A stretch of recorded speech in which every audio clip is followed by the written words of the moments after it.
Where'd you get this hell juice anyway, William? I bought it off a farmer. He was just a youngster, but he'd already gone blind as a tree.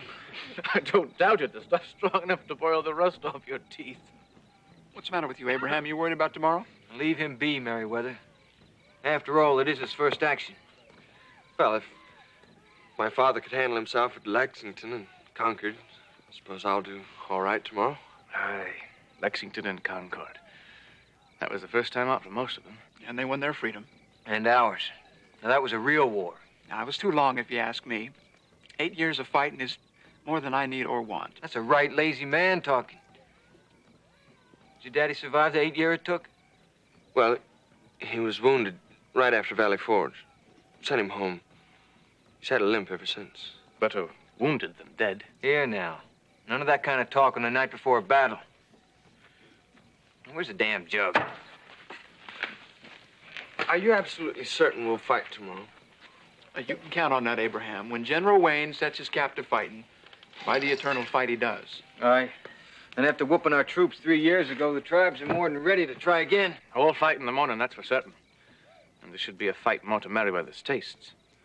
One battle and it'll be all over. You'll love it. The smell of powder, the clash of steel, your heart pounding in your ears. There's nothing like the exhilaration of battle. Man's right. There is nothing quite like it. If you can understand it. Well, to victory, gentlemen. To victory.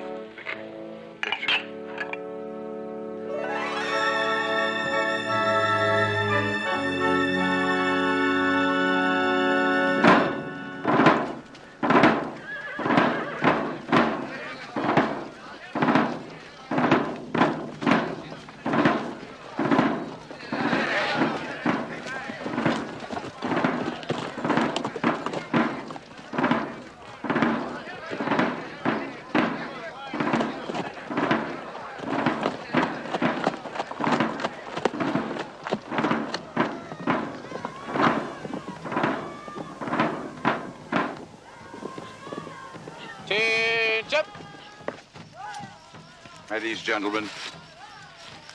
Now, the battle plan is quite simple, gentlemen. The infantry will advance to the front and engage the enemy beyond the trees. The dragoons will remain here until I send word. You will then proceed to cut off their retreat. Once we know, that is, which way they flee. Any questions? Not for me, General. Sounds like a good plan. It ought to be. I used it 3 times against the British, and it never failed. I have a question, General. Suppose they don't choose to retreat.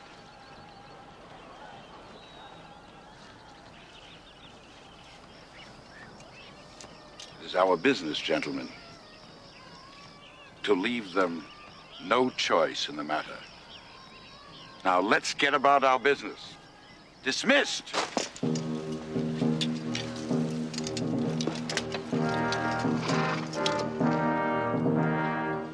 Attention! Fix! Bayonet! 1, 2, 3, 4, 5.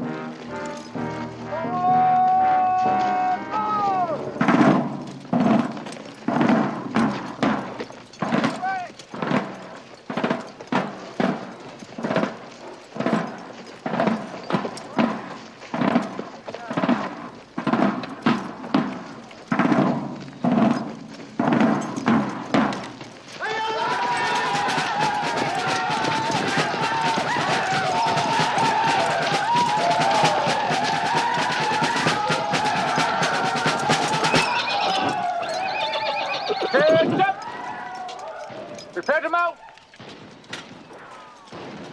Mount up!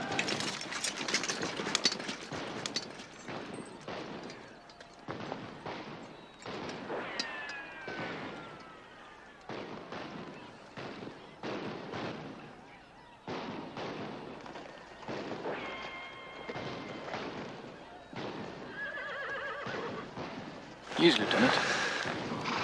Whoa. Sorry, sir. It's the waiting. I'd almost rather be up there with the infantry than sitting back here. It'll be a rough fight today. The waiting's part of it. Yes, I suppose.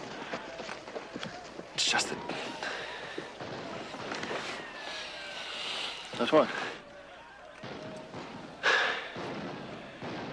that I wish I knew what we were doing here as clearly as my father knew at Lexington.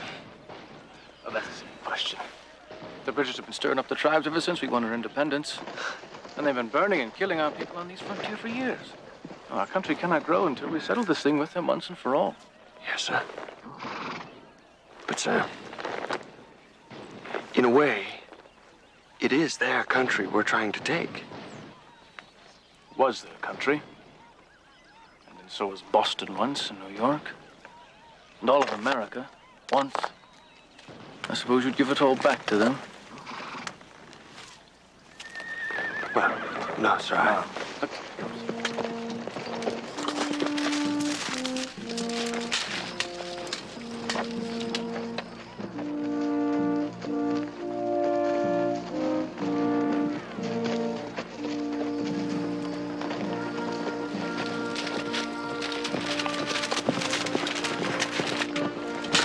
Savages looking back and forward toward our front. To advance to those trees, drive them back toward the main force. 1, 2,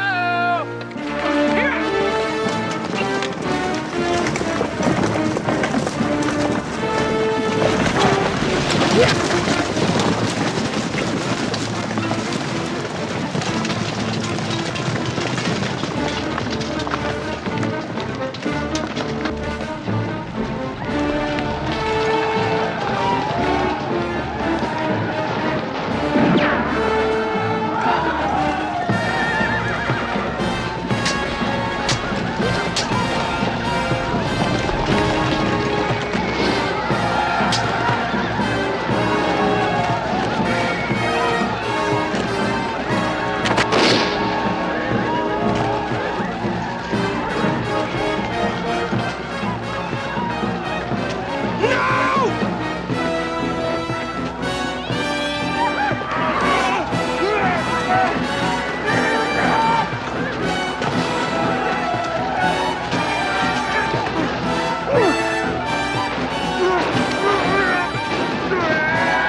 Nicely done, Abraham.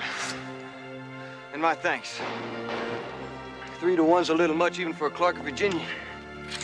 You all right, William? I'll survive this day. We both will. Well, we better get back to work. Say, you enjoying yourself?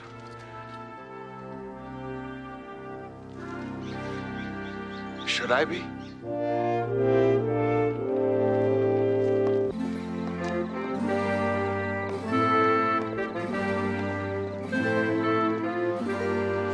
After that, it was all over in a matter of months, just as General Wayne had predicted. They don't call him Mad Anthony for nothing. He gets results, always has. He, more than anyone, was responsible for persuading the federated tribes to sign the treaty which gave us the Ohio Territory once and for all. But at what price? Price? The price men always pay for what they must have. Cannot we talk of pleasanter things? After all, it's Abraham's first night home, and we've all missed him terribly. I absolutely agree, Elizabeth. Oh, Abraham, it's so good to have you home. Thank you, Mother. And you too, Elizabeth. Abraham. Yes, Father. I'm curious about one thing. During the charge, were you frightened? Philip, dear, must he answer that? You have a way of roasting people with these questions. My thought exactly. Young lady, I have made it abundantly clear that you have a great many thoughts of which I don't approve. Returning to my question, Abraham, a man who goes into battle without fear is the worst kind of fool. Then happily, I shall escape that label. Quite frankly, I was terrified. You were? Of course, I tried not to show it. Tried hard to acquit myself, honorably. But after a few minutes of fighting, I'd had enough to last a lifetime. I take it then you've decided soldiering is not for you. Most definitely. It is a repellent profession, in my view. A bit harsh, isn't it, considering what our war gave you and all your generation? Aye. But, Father, you were fighting for your freedom.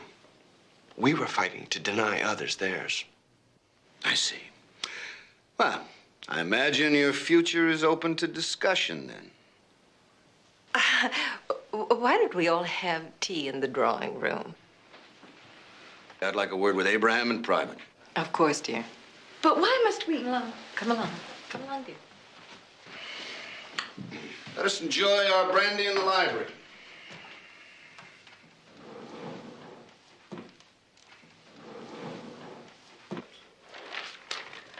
Well, I didn't know you'd gotten into the newspaper business as well. That's merely a weekly at the moment. But still, more voices speaking out against these imbeciles who would entangle us with the French, the better. Then I take it your sympathies are with Mr. Adams and Mr. Hamilton and their Federalist faction. Wholeheartedly. Aren't yours? Quite frankly, no, sir. Forgive me, but I find it damned odd that men so anti-British 20 years ago are now so anxious to establish ties with that country. To many of us, that was a political war, but not the social revolution Mr. Jefferson considers it to have been. Besides, it's a matter of economics. Think of the market in England for ship's timbers, for instance. No one wants to lose trade like that.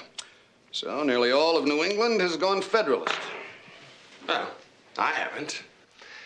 Quite frankly, I don't see anything wrong with Mr. Jefferson's support of the French Revolution. You agree with its bloody excesses?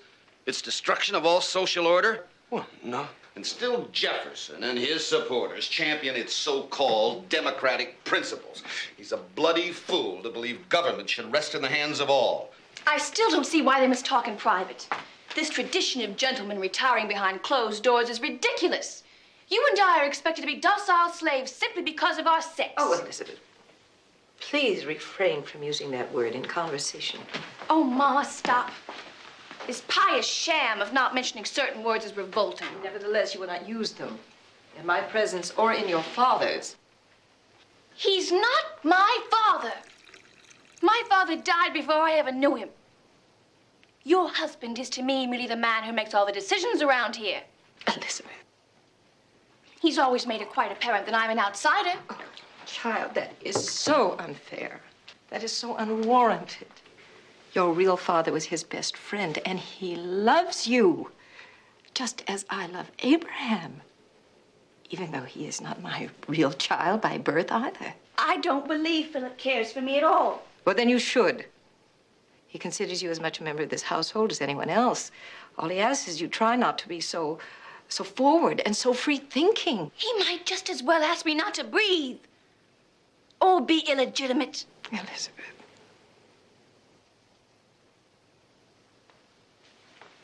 Oh, Mama. Don't worry. Well, Hamilton sees the issue correctly. However, enough of politics. Now that you've resigned your commission, we must discuss your future. Father, I've only just come home. Of course. It's just that I think you should join the printing house as soon as possible. You'll have a position of responsibility and... Father.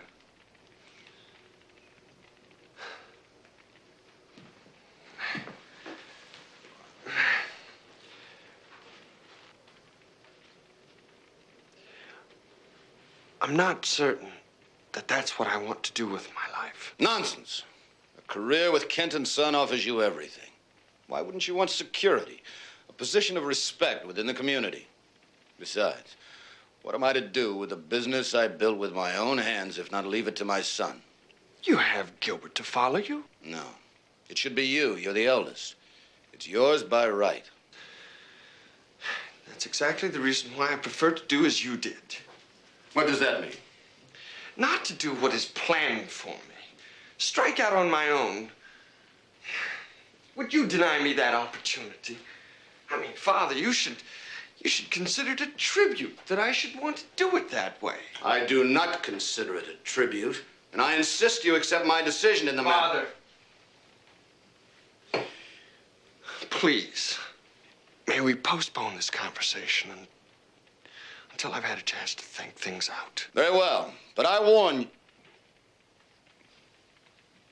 But I hope you haven't entirely closed your mind against me. No. Of course I haven't. Well, good night, Father.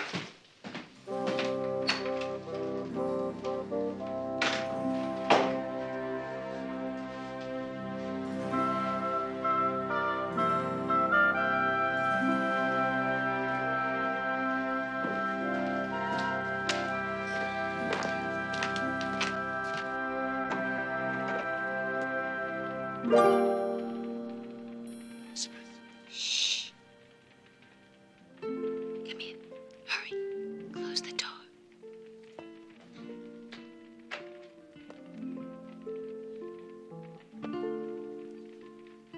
Elizabeth, what are you doing in my... Keep your voice down. Elizabeth, this is hardly proper. You sitting up here. Don't start talking like all the others. You'll spoil everything. You don't realize what it's been like without you these past 3 years. Nobody else is on my side. I've had to stand up to all of them. Alone. But Elizabeth... You're the only friend I have. You are my friend, aren't you? Well, of course, I'm your friend. Come here.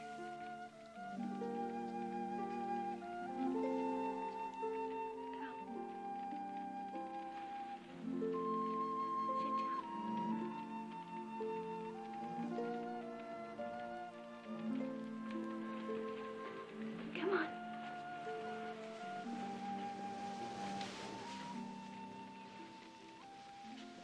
You know what they're trying to do to us, don't you? They? Mainly your father. He's forcing us to bend to his prudish notions of respectability, and I hate him for it. Elizabeth, now that's an awful thing to say about my father. Can't help it. That's how I feel. We mustn't let him live our lives, Abraham. Do you understand? We mustn't. Elizabeth, you just don't understand him. He's not like that at all. He's just trying to...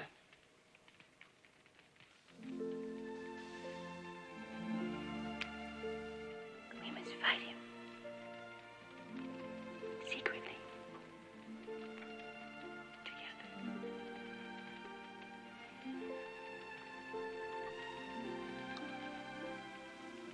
My God, Elizabeth, do you know what you're doing? I'm already condemned as scandalous. Of course I know what I'm doing. Besides, it's not as if we were related or anything like that.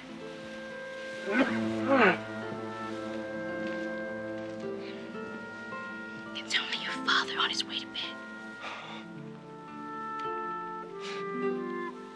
I think we should benefit from his example and do the same. Shh!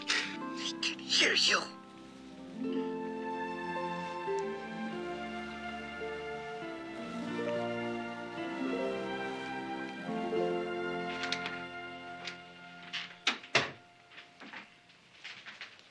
Did you have a good talk with Abraham, dear?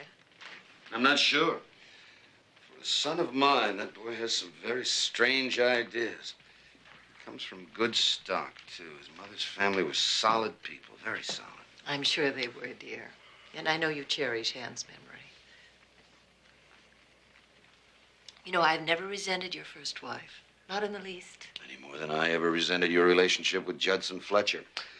But even though we both loved him, you must admit there was bad blood in that family. From the day he died, he was wild and irresponsible. And it shows in Elizabeth more and more as she grows older.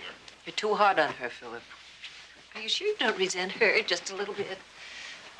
An absurd idea. But she does cause me concern, as does Abraham. I thank God for Gilbert. There's a lad with no faults at all. Oh, he's such a good boy. I'm just sorry I couldn't have given you more children like him. You have given me all I could ever ask of a wife and more. All these years of happiness. Thank you, Philip. They have been good. And will stay that way for a long while yet. If God so wills. If God so wills.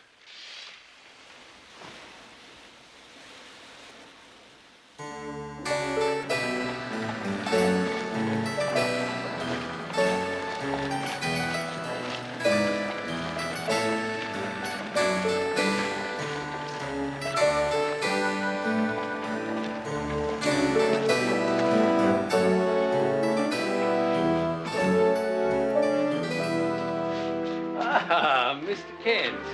This is Abraham, my son, Mr. Pleasant, our editor. It's a pleasure to meet you, sir. The pleasure is all mine, sir. Abraham will be my second in command. So I realize he has a great deal to learn, but adversity is something a Kent thrives on. I shall be pleased to assist you in any way I can, sir. Thank you. Good day.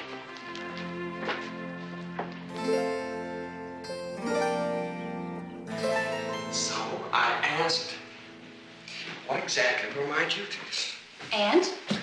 We shall run Kent and Sons together, he said. Oh, Abraham, I think that's wonderful. You do? Of course. Now, finally, there's going to be another voice in this family. Elizabeth. Look at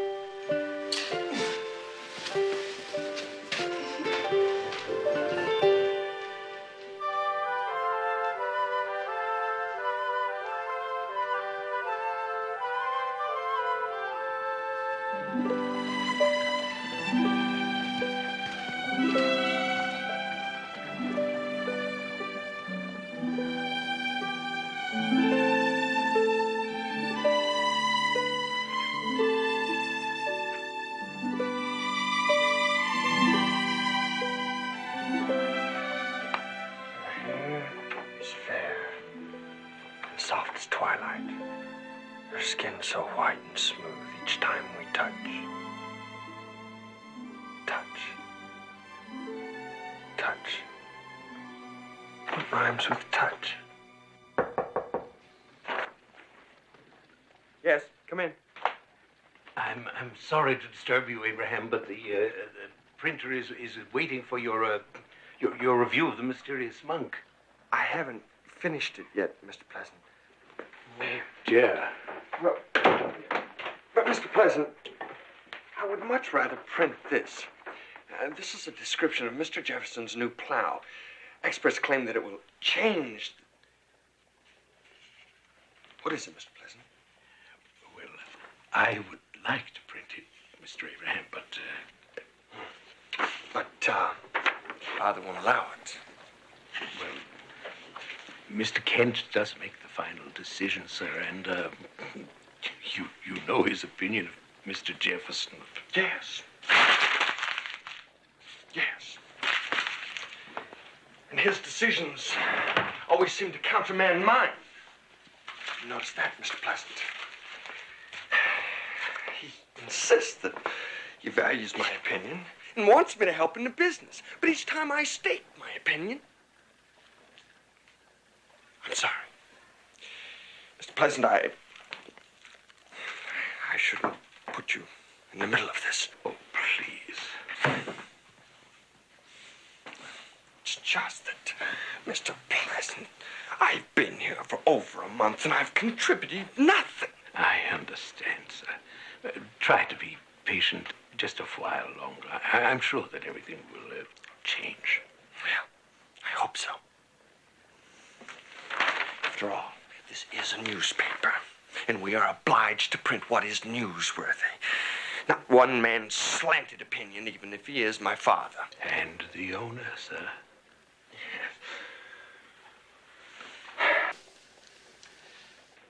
If it's any consolation, Abraham, I find your opinions highly stimulating.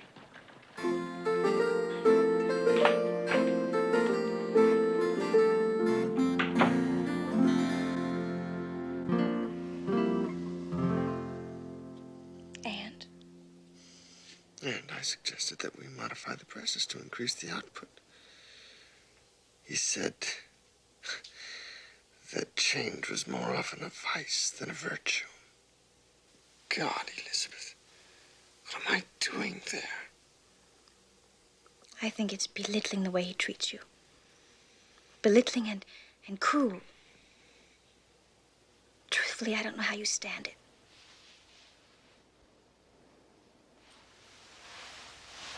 You should stand up to him, defy him, force him to bend to you.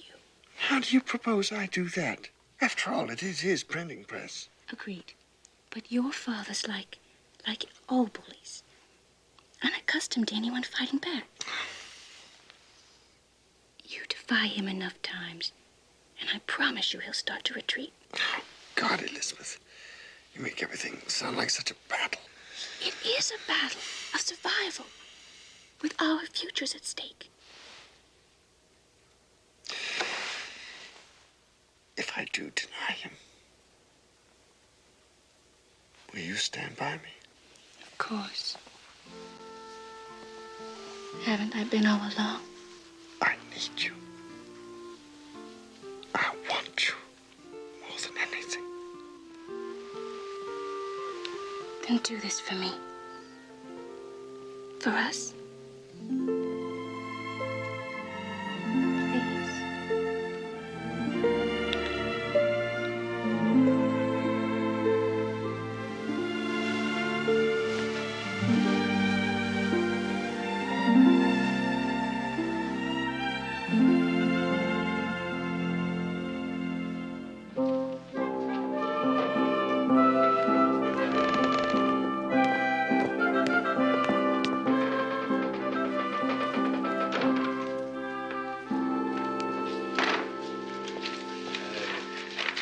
Could I just talk to you, Abraham, please? Certainly, Miss Pleasant.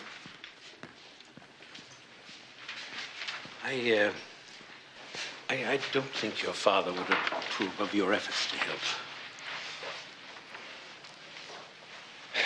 Well, I'm sure he wouldn't.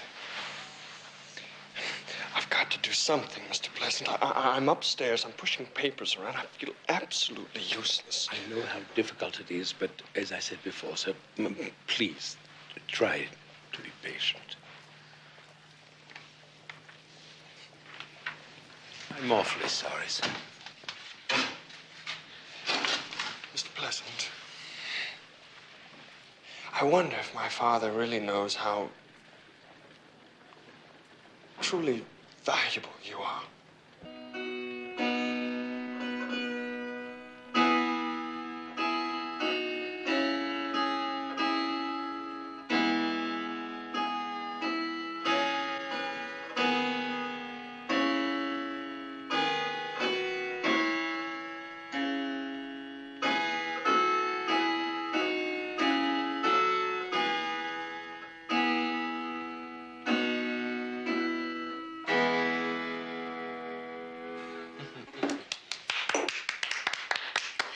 That was utterly delightful, Gilbert. Hasn't he become accomplished? Indeed he has. Gilbert, you keep practicing, And one day, you'll be playing concerts. I prefer he concentrate on his mathematics. With his aptitude, our firm will never lack for managerial talent. Shouldn't Gilbert be asked what he prefers? I mean, perhaps he wishes to pursue a musical career. Nonsense. I know what's best for him. Just as I know what's best for Abraham. You'd be awfully proud of Abraham, my dear, the way he's shouldering his new responsibilities. I'm sure I would. His decisions are invaluable to me.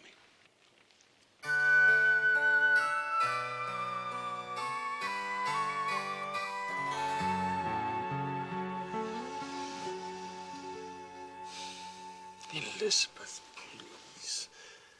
Don't be angry. Not angry. Just disappointed.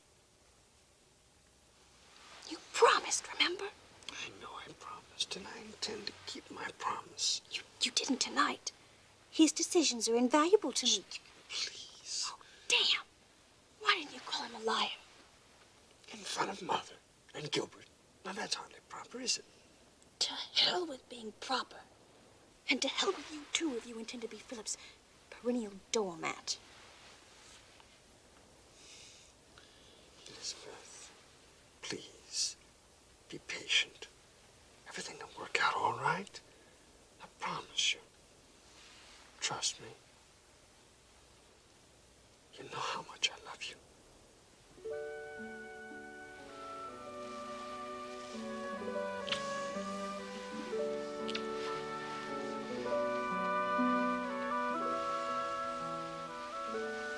Hold me, Abraham.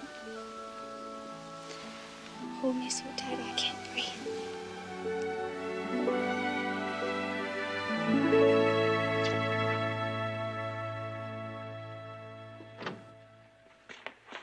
Yes, Father. You wanted to see me. Did you order Mr. Pleasant to print an article on the metric system? Yes, sir. It's a far more sensible way of... I disagree. Forgive me, sir. But the other nations are adopting it. Other nations have the plague. Do you suggest we adopt that as well? No, sir. I just was trying to point up that it's almost a certainty that it'll become a world standard. Damn you, sir! Are you deliberately trying to test my patience? No, sir. Then never mention that devil's invention again. I will not use my newspaper to foster anything devised by those accursed French revolutionaries who've destroyed the natural social order, who've thrown my dearest friend, the Marquis de Lafayette, in prison, But, and sir, all I was trying to... Return to your office, Abraham! That's an order! And quite possibly the last order you'll ever give me.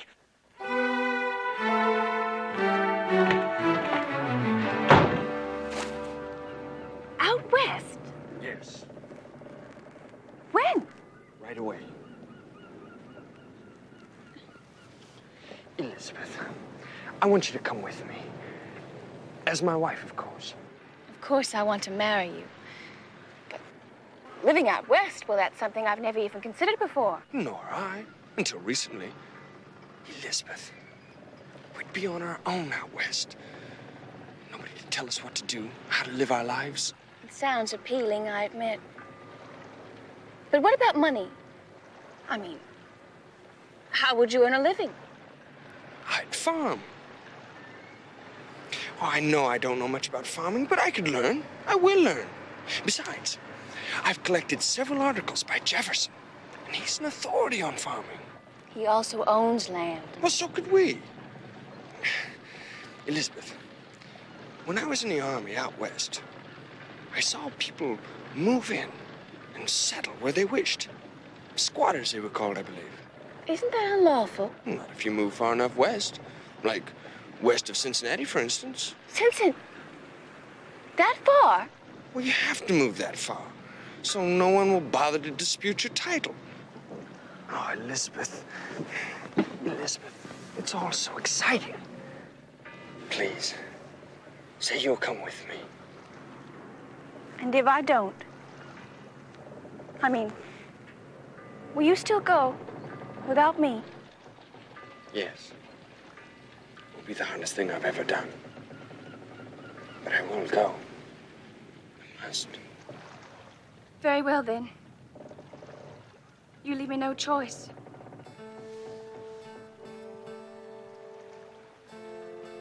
But to go with you. Elizabeth. Wonderful Elizabeth. You'll never be sorry. That I promise you. I don't expect to be. Now, let's go tell our parents. Your father. It's madness, absolute madness. Perhaps we should discuss this later, Philip, when we're all a little calmer. There is nothing to discuss, madam. The whole idea is preposterous. I think it's splendid, Papa. I read Mr. Pleasant's articles in your paper. Men are needed out west. Damn your impertinence. Go to your room at once. The time to abandon this lunacy, young man, is now. Precisely what do you plan to do after you complete this romantic pilgrimage? Become one of Jefferson's noble and impoverished dirt farmers? There is no shame in any kind of work, so long as it's respectable. Respectable poverty, is that what you want? I want to make my own way. Now, there are thousands of others that are doing it, with less wits than I have. I question that. This is entirely your doing, I'm certain of that. Philip, don't. You are vile to suggest that. You deny it. I won't deny that Abraham and I want to leave Boston and live our own lives. Father, it was my idea, not Elizabeth's. Then I beg you to recognize what you're throwing away. We're not throwing away anything. Elizabeth, it is useless to argue. We plan to marry and go where we will. And I say you shall not! Father, please, let us not part in anger. But you must face the fact that there is no way you can stop us. Now, we have outgrown childhood, and we have outgrown your authority over us. Come, Elizabeth. We have preparations to make.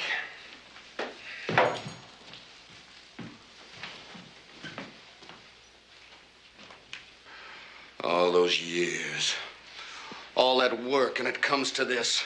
Well, the fault is not mine. It's past time to worry about blame, Philip. We must learn to live with it.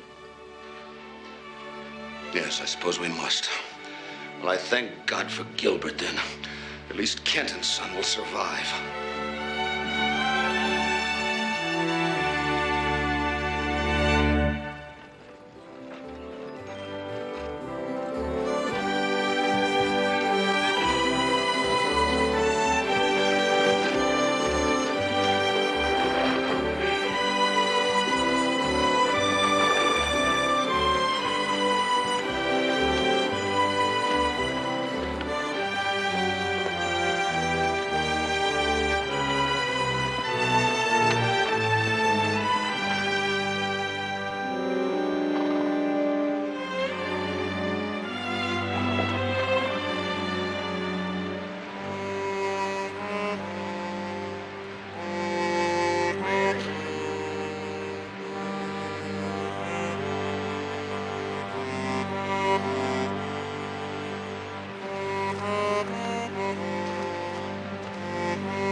Abraham.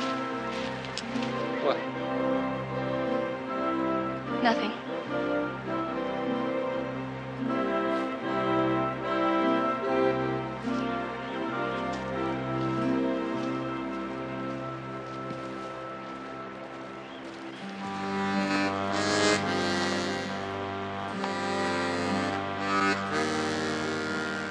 Hey, Kent, I was thinking, you figure I could dance with your missus tonight? We're gonna be someplace where there's dancing?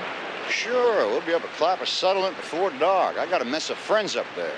When us wagon men, we get together, we like to have a little dancing with our whiskey. We can get that Clapper boy, he can play the fiddle for us. Don't you need women for that? Well, sure. But, you know, we like dancing so much, we'll just dance with each other. Ain't no sluts around. And you want me to ask my wife? Oh, no. You hold on now, mister. I'm not putting your missus in with no stall with no sluts now. That's generous, huh? I mean, she's a real pretty lady, you know, real soap smelling. And Ken, all I'd like to do is just give her one little twirl. I mean, you see, Ken, I don't know how to talk to a lady, you know, so would you ask her for me? I'll ask.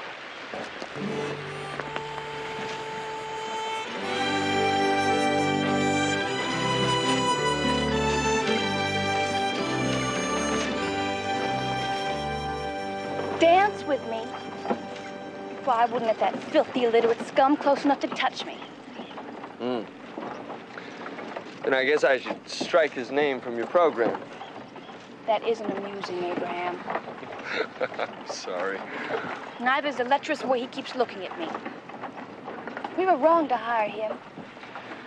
Elizabeth, we had no choice in the matter. You heard the other wagoneers. The minute I mentioned we were going west to Pittsburgh, they weren't interested. If it wasn't for the extra money I offered, even Pell would have turned us down. Your father gave us that money to buy land with. Elizabeth, we first have to get to where the land is. Well, I'm not so sure I want to. Not if it means traveling in the company of that vulgar swine. Well, I... Elizabeth, what is it? What is it? There's nothing. I feel a little faint, so I think I'll lie down. All this dust and bumping around's enough to make anybody ill. Are you sure you're all right? I'm fine. Don't worry.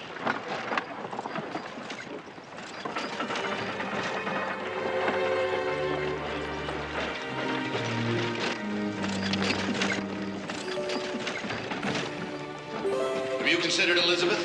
She's not very strong, and a journey like this could exhaust her to the point of illness. She'll be all right. And if she isn't?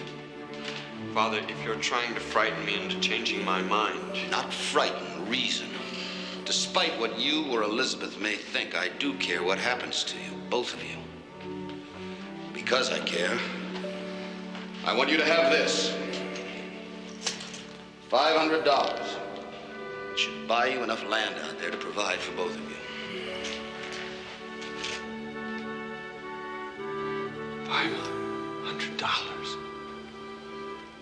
I don't understand. You don't approve of what we're doing. Nevertheless, I am not so insensitive that I won't attempt to make your future less uncertain. Thank you. Thank you, Father.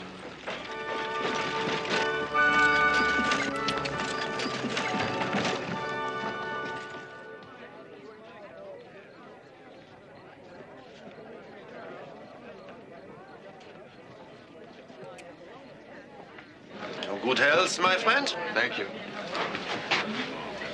Excuse me.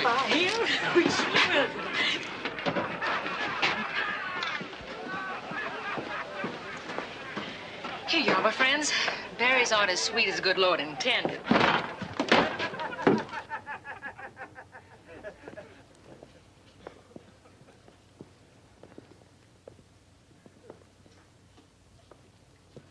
I come for my answer, Ken.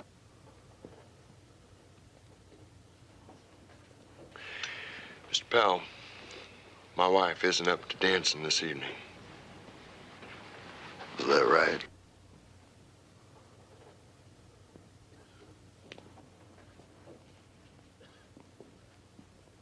What's the matter, Mrs.? Don't I smell pretty enough for you? Mr. Pell,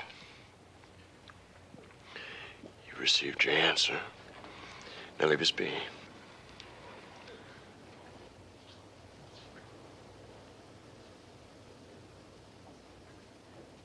It's the wrong answer.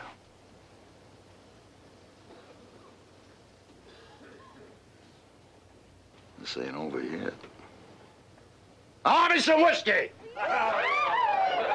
You watch yourselves, my friends. Pal, he's a nasty one.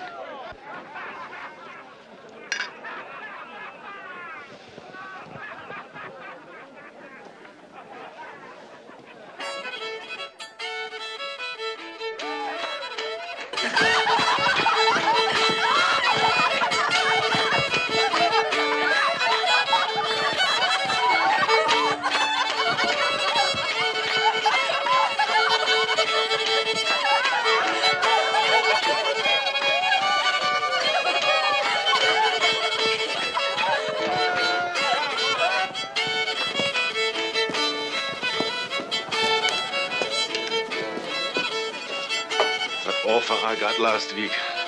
I think it's time. We sell this place, Mama. Move farther west. Too many people here now. Too many of them kind of people. You're right, Daniel. It is time we moved on.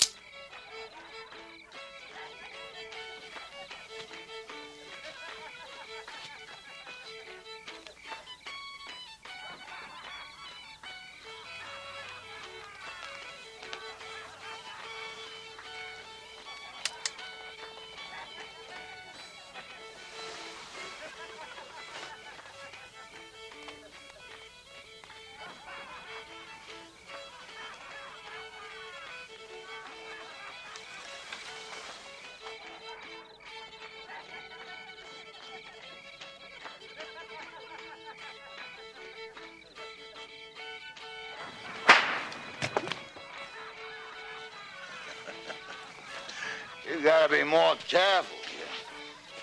I mean, a loaded pistol like that? Pal, you're mad. What is it, Abraham? Elizabeth, go back to bed. That's right, missus. Go on back to bed, do as your man says. When I finish with him, I might just join you. Mr. Pal, you are drunk. That's right. I'm drunk. Every time I think of a woman, I'm drunk. Elizabeth, get back! On your feet, you fancy Easterner. I want your woman ready for me. I want her real excited like. So let's show her how you take a whipping. No, don't, Mr. Pell, please.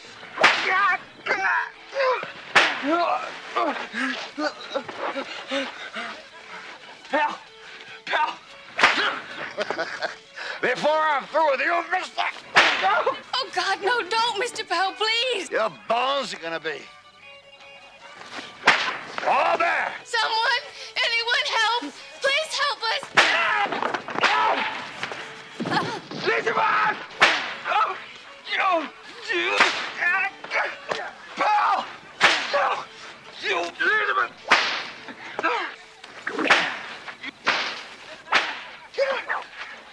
Come on out, you gutless wolf bait!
Deserve all he gets.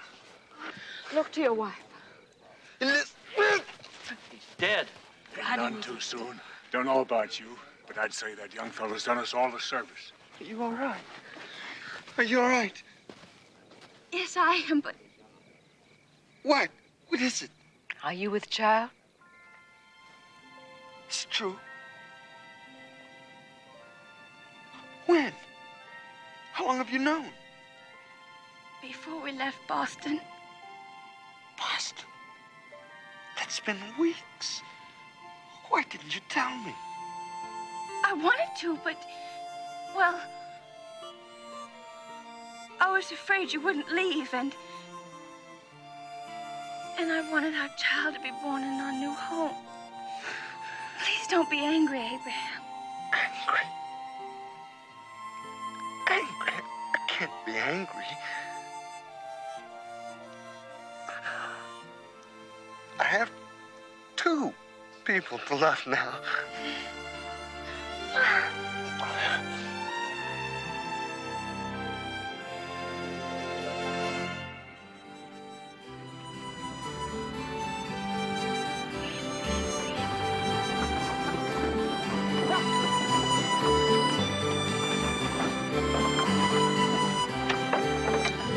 think she will make it, Mama? Of course.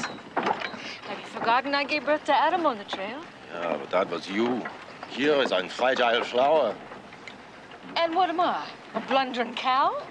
Oh, no, Mama. Of course not. I merely meant that... I know exactly what you meant, Edie. It is fortunate for you that I do.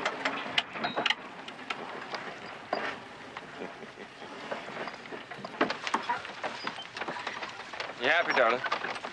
I couldn't be happier. This journey started out as a nightmare, but now with Pell gone and the Clappers for company and our child on the way, that's the first time I can remember feeling truly content. Didn't be. I'm glad we're making this trip. It's the beginning of a new life for us, for the three of us. Elizabeth, you sure you wouldn't be better off in the wagon? Stop worrying. You heard what Mrs. Clapper said. Walking's the best thing for me right now. Riders are coming!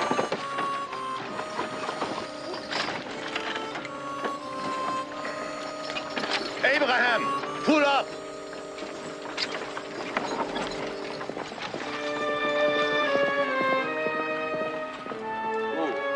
Let's not take any chances. We'll be safer aboard the wagon. Son, you get inside the wagon. When you are in, pull down the flap and just let the tip of your gun show. It's a good idea, Elizabeth. Get back into the wagon.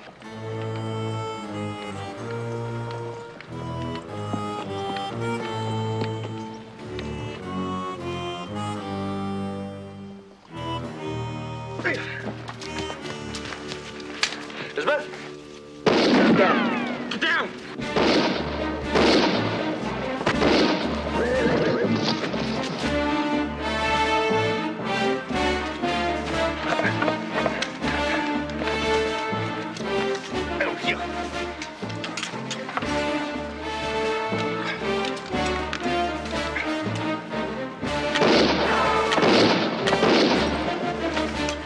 Abraham, you all right? Fine. I think I've got one. Good. The others have taken cover in the trees.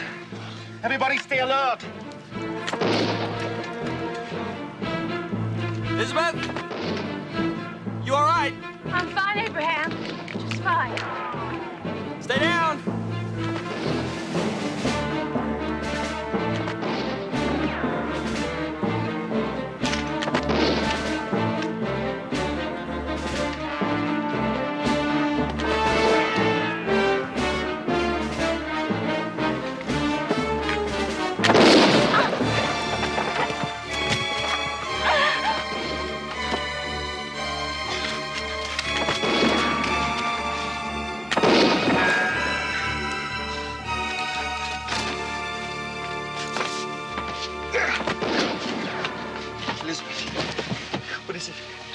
What is it?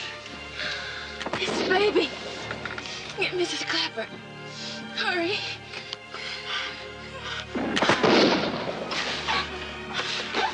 All right. All right.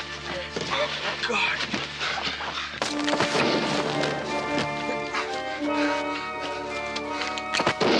Mrs. Clapper. It's Elizabeth. It's the baby. She's gonna need you.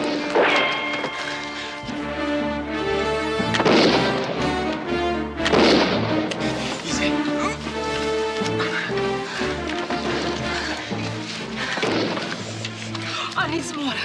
Pour water.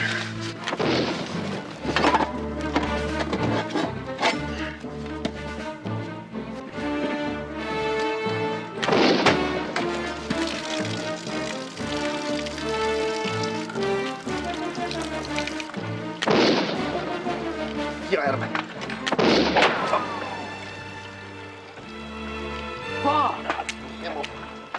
No, it's all right. Keep loading. Keep their heads down.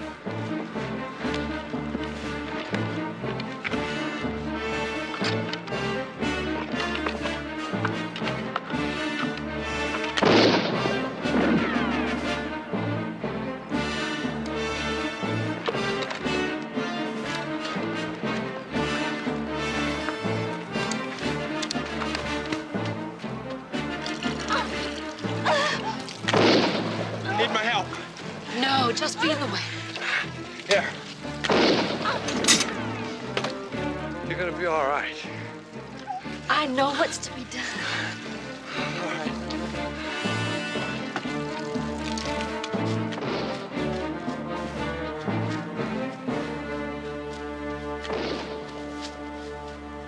You'll be all right.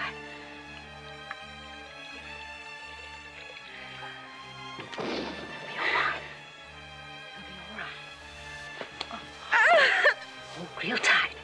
Real tight. Now push.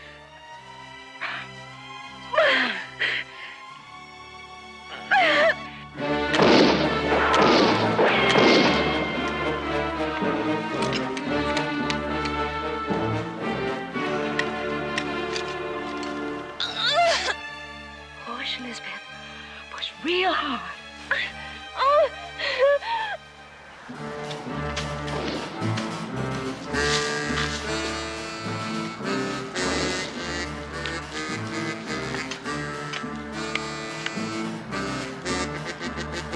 Any moment now.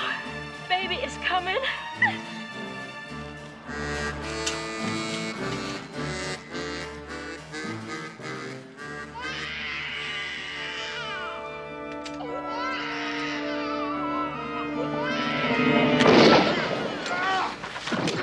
Abraham, you got him!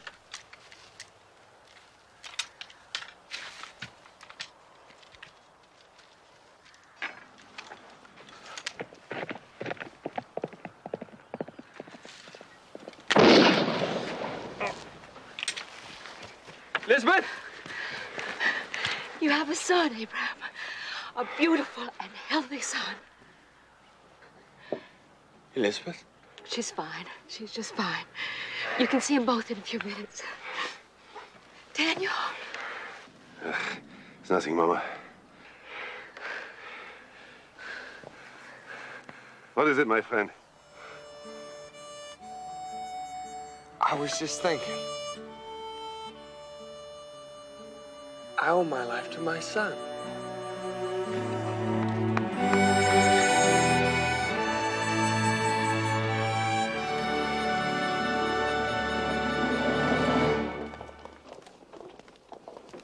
Thanks to your generous gift and the money we received from the sale of our horses and wagons, we are doing very well. Our house is large and comfortable and overlooks a beautiful valley made up of woods and streams. I've cleared away 2 acres and next spring intend to clear 2 more. The soil is extremely fertile, and thanks to Mr. Jefferson's instructive articles, our corn crop is sprouting nicely.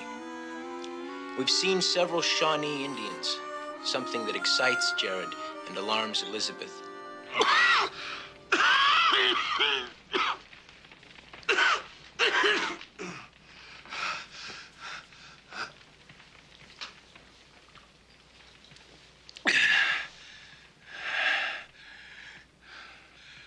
Promise me something. Anything, Papa. Promise me you'll look after Abraham. Look after him, sir? I don't understand. Abraham is the eldest son. He'll be your heir. You both shall. But I shall leave the control of the house to you. Abraham is not capable of preserving Kent's son. He's not capable of handling it or himself.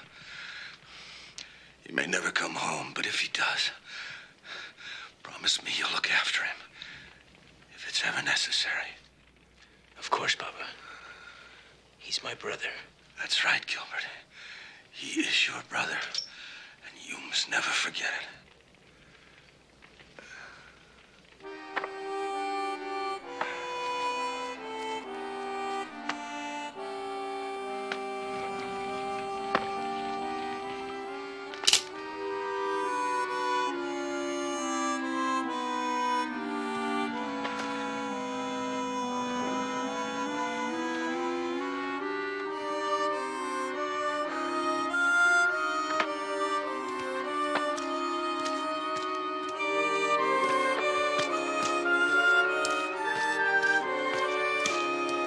Come on, get Jared.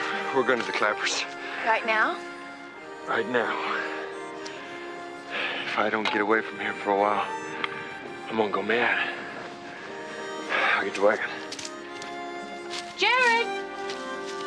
Jared!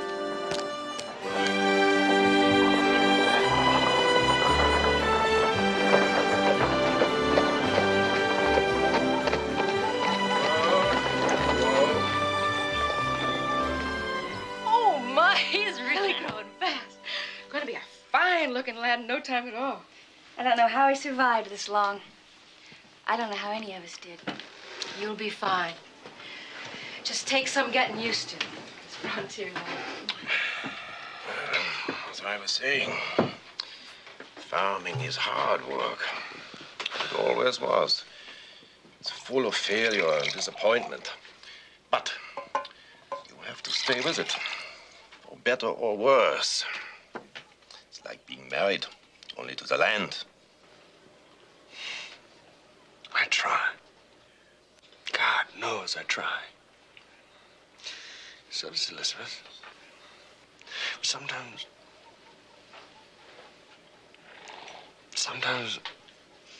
I just don't know. Of course you don't. You never will, not really. The trouble is that you have to learn tolerance and respect for nature. Have another drink.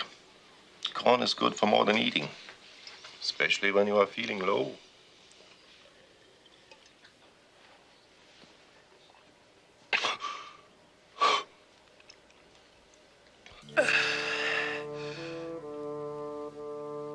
Yard.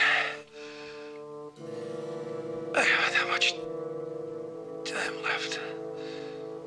Soon I'll be with your dear mother. God rest her soul. You'll get better, Papa. The doctor told me just to... What do they know? People die when God wills it. Doctors. I've had a good life. I am not reluctant to leave it. But you must promise me two things. Yes, sir. Preserve and protect the house of Kent. And never forget your brother. He'll need you, Gilbert. Someday he or his will need you. I promise, Papa. No, you must swear. Swear on the soul of your Yes, dear, Papa, dear Papa, I swear. mother. I swear, please. Calm yourself. For my sake.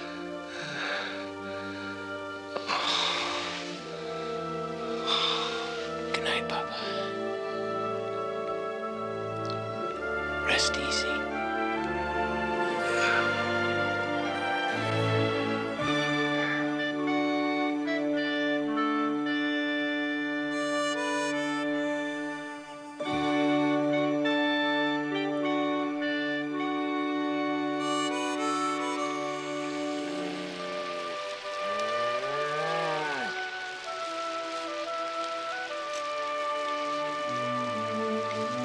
What does it bring?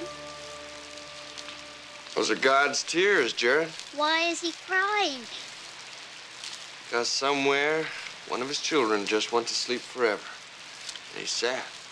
Why doesn't he just wake him up?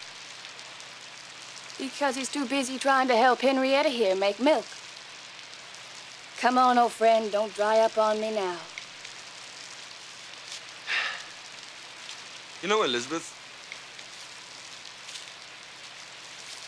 if the corn crop is as good as it promises to be, we could buy a new cow. I prefer you pay Daniel back what we owe him. He's been carrying us far too long, and quite honestly, I'm embarrassed to face him. Or Edna. So am I. God knows he's done his best to make light of it. Did you ever consider what it would be like if we hadn't met the Clappers? Mm-hmm. We'd return to Boston, and I'd be married to a rich printer, and we'd both be miserable. Then you don't regret coming here? Occasionally. You never mentioned it. Saw no reason to. Why not? Because I didn't think we really had a choice. Besides, Reckoned you had enough troubles trying to raise a crop in that rock soil out there without...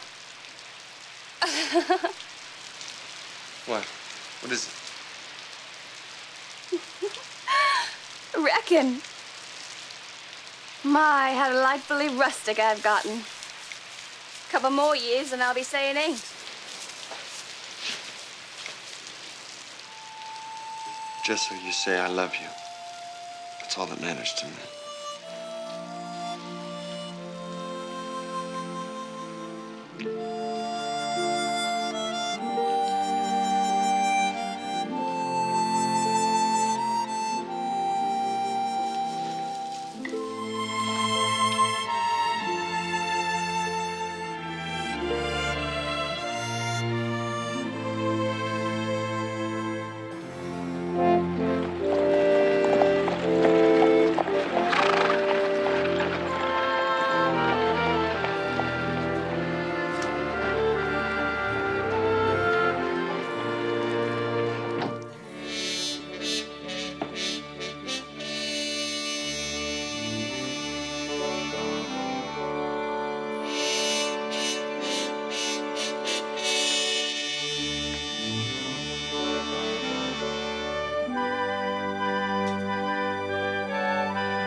Come in. Here are the ledgers you requested, Mr. Kent. Thank you, sir. I suppose it is necessary for you to address me in that fashion. Mr. Kent, I mean. Oh, yes, sir. As president, it's very proper. And you, sir, must not call me sir. No, I suppose not. Still, it'll not come easy. I have been calling you sir since I've known you. I understand, sir, but it must stop. And may I take this moment, sir, to say how very pleased I am to serve you. Thank you. But I prefer to think we're going to be a team. It's high time Kent and Son led instead of followed. Do you agree? Oh, wholeheartedly, sir. Is there anything else, Mr. Kent? No, not at the moment. Thank you. I'll leave you with your accounts.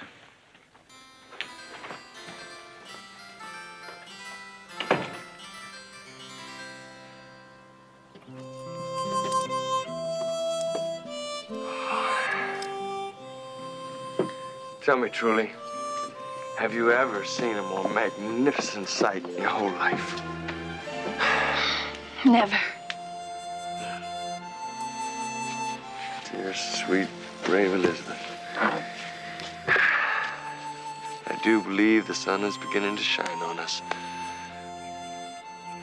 I hope so, Abraham. I want our son's life to be better than ours. It will be. I promise you that. Now, you sure you don't want to go with me to the trading post? Next time. I don't feel up to the ride. Huh. I'm fine. It's just that I think I'm going to have another baby. What? Elizabeth! Oh! Oh, it's wonderful. We're going to harvest more than one crop this year. Jared! Come here, son. Oh! What do you think about that? You may have a new brother, or you may have a sister. Now be careful with him. He's still a child. If you say so. I cannot disagree with anything you say today. Are you sure you don't mind staying alone? Of course not. Now, you go on. Give Edna my love. I will.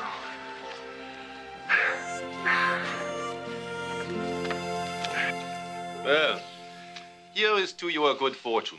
May it last forever. I hope so.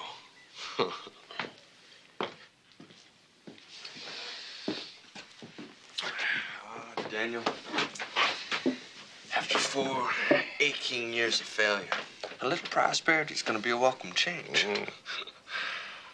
I can't tell you how many times I thought I made a mistake. I wanted to quit. Yeah, but you didn't, my friend. That's the difference. I didn't dare. And face Elizabeth? Yeah. Go home and admit failure. Oh, it's going to be nice. To ride home to Father and tell him the truth for a change. How is your father? Poorly. From what my brother writes, he began to decline right after my mother died. Well, that's understandable.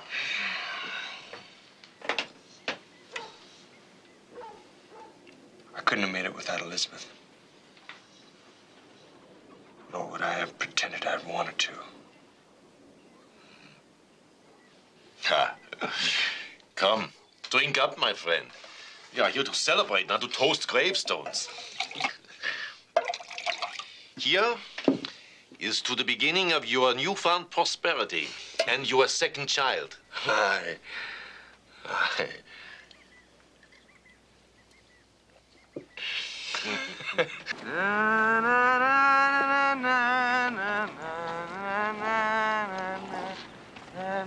Come on, Judy.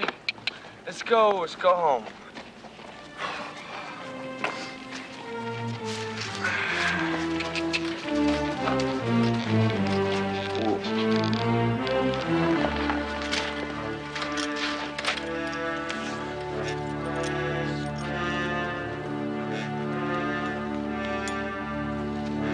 Elizabeth? I told you to keep this door.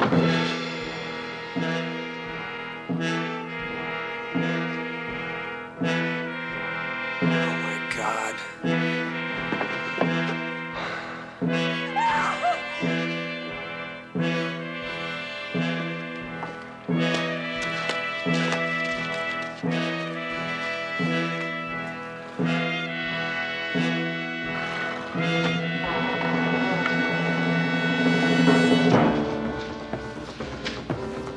Elizabeth, you all right? They want whiskey. Whiskey! More whiskey! No, I don't have any whiskey. Whiskey! You get it. All right. All right.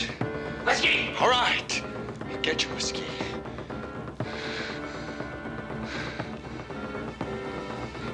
I have to get the whiskey out of here.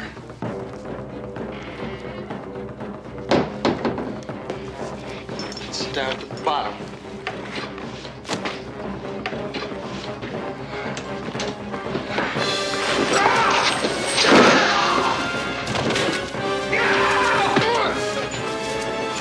Run, Elizabeth! Run!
always go now, Jared.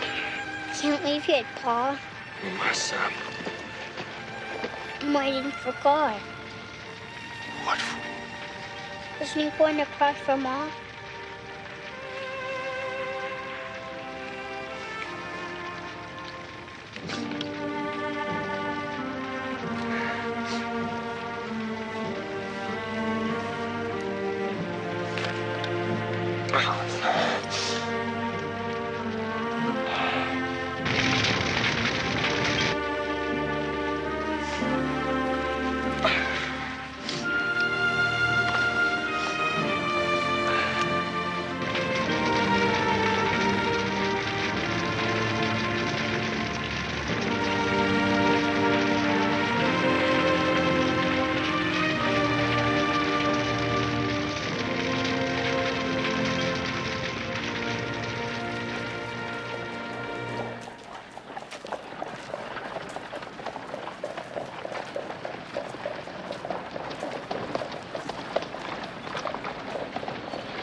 Beggars are not allowed at the front door.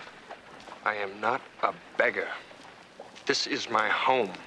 My name is Abraham Kent. Well, don't just stand there goggling, woman. I wish to see my father. Come on, Jared. Yes, please. Sir, you can't come in here. And why not? This is my home. But, sir... What is it, Josie? This beggar man says he's Abraham Kent. Wants to see his father. Your father? Yes. Philip.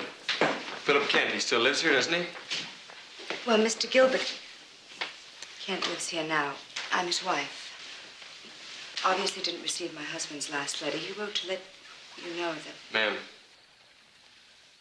Jared and I have been on the road for a long, long time.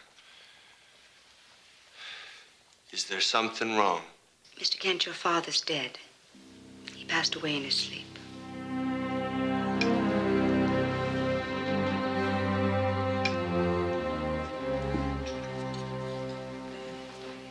This was an excellent meal, Harriet. It's been a long time since I've eaten this well. I'm glad that you've enjoyed our hospitality. Yes. Now, if you'll excuse me, I'll go look in on Jared. I'm quite sure that the maid is capable of putting the boy to bed. Oh, she does a remarkable job with our little Amanda. Yes, I'm sure she does. It's just that, well, I haven't succeeded at too many things. Least I can do is try to be a good father. Abraham, before you leave, have you given any more thought as to when you'll take your rightful place at the printing house? Yes. Soon. Very soon. If you'll excuse me. That will be all, Louis.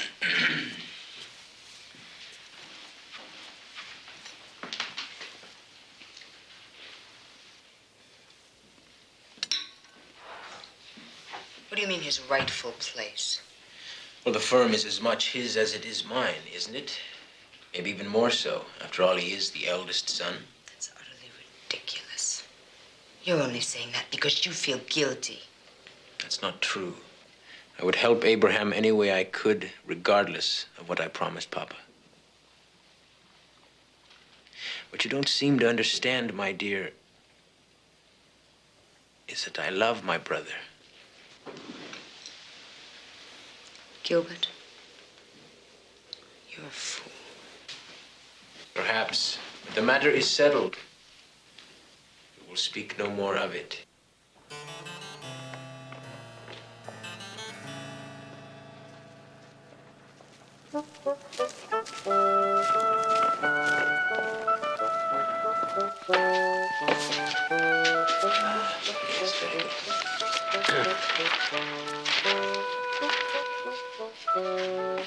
President Jefferson today authorized Captain Meriwether Lewis to command an expedition that will explore the headwaters of the great Missouri River and eventually beyond the Pacific. Oh, Mr. Kent. There. Mr. Pleasant, is it true that my brother has been in another fight? I'm afraid so, sir, yes, and a rather royal one, if I may say. Who with this time? One of the apprentices, young Tom Norton. I'm afraid that the lad has suffered a broken hand and severe lacerations. Was Abraham drunk again? That's what the men say, sir. Of course, it's not for me to criticize a member of your family, sir, but ever since you brought Abraham back into the firm a year ago, he's done nothing but disrupt every job you've given him. I realize that he suffered tragic blows, sir, but I'm afraid Abraham is incapable of getting along anywhere. Except, it seems, in taverns. This violence and self-destructiveness must stop. Please see that young Norton gets an extra week's wages for his injuries. Pass the word I intend to take immediate steps to bring my brother into line. Yes, sir. May I take that? Oh, of course.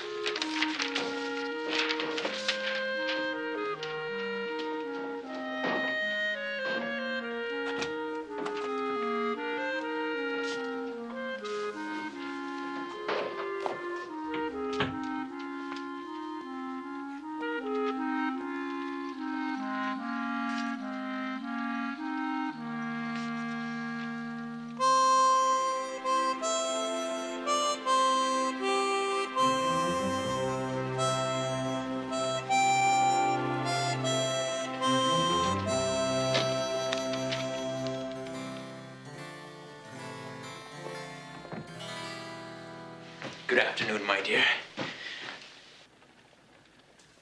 How's my beautiful Amanda today? Hmm? You're home rather early. Yes, I decided I couldn't stay away from my two lovely ladies another moment. Oh. Here I am, sweetheart. Come on.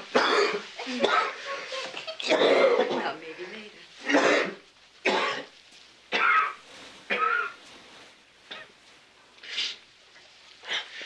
Forgive me, my dear. I neglected to take my medicine after lunch. Why are you really home, Gilbert? The truth now. I have to discuss something with Abraham. What would he be doing home at this hour? Another fight? That's it, isn't it? Oh, Gilbert, how much longer are you going to tolerate this kind of hooliganism? Did Pa get hurt? Jared, what have I told you about knocking before entering a room? Sorry, Aunt Harriet, I forgot. You're always forgetting. That and everything else I tell you. Sometimes I think you do it deliberately just to annoy me. Harriet, please. Well, it's true. He's getting as ill-mannered and rebellious as his father. That's enough, Harriet. Is your father in his room? Yes, sir. I suggest that you try the Borzon. It's common knowledge that he frequents that pest hole. Why do you hate my father?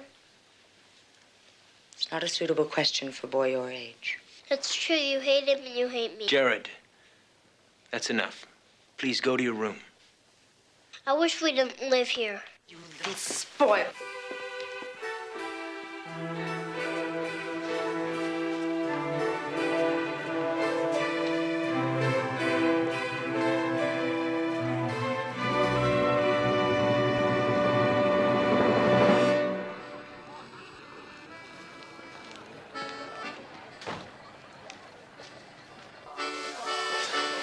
They took everything away. Everything. What's that, mister? They give it to you, and then they just take it away. Mister, it all sounds like cold gravy and bones to me. No. It's quite simple. Once you understand that, it's all quite... But you know, you mustn't quit. You must never quit. For if you do, you're surely finished. Come on, mister. Time's spoiling here. Lucy, not now.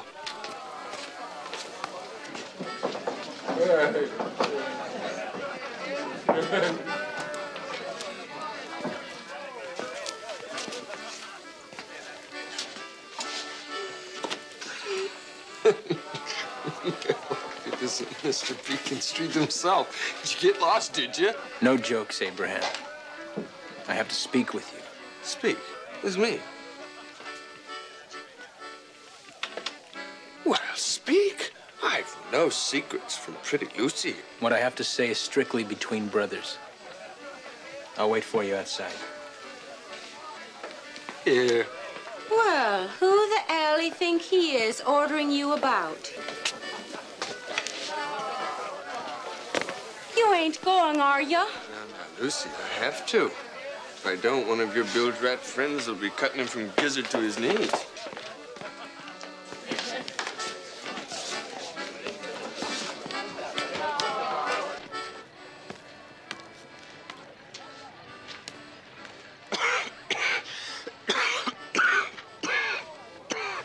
Gilbert, what ails you? Are you sick? No. It's just a cough I've had for several weeks. Nothing to be alarmed about. You have a rattle that has the sound of death to it. No, you're imagining things. But enough of me. It's you we must talk about. You mean the fight today? Gilbert, I didn't start it. It was that swine Naughton. Just made one sneering remark too many. For which you broke his hand. He said that I was not fit to work for Kent's. Now, that isn't true, is it?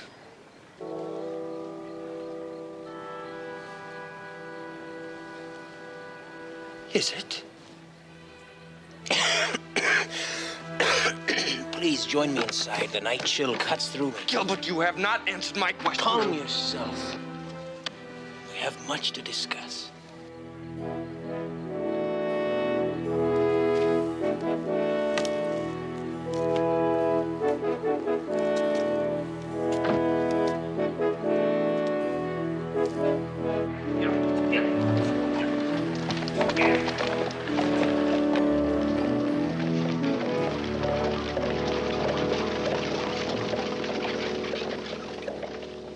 Go out west again with Lewis and Clark. Have you gone completely insane? No, I don't think so. You've served with both officers, and you certainly fit the requirements for the type of man Lewis wishes to recruit. Single, strong, in good health. And what about my son? I will care for Jared. You mean Harriet will? And she hates the boy. Regardless, I will see to it she fulfills the promise I made father. I swear that as your brother. I don't understand, Gilbert. Why are you making all these problems for yourself? Because I fear the problem that is possessing you. Abraham, listen to me. You've our father's blood. He couldn't tolerate being beaten by anything or anyone. You despise the West for what it did to Elizabeth.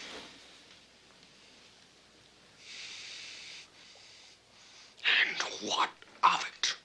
So you'll never be whole again until you prove you're stronger than what defeated you. Abraham, if you don't go with Lewis and Clark, if you don't win back your self-respect, you'll die in some Boston alley and Jared will despise your memory.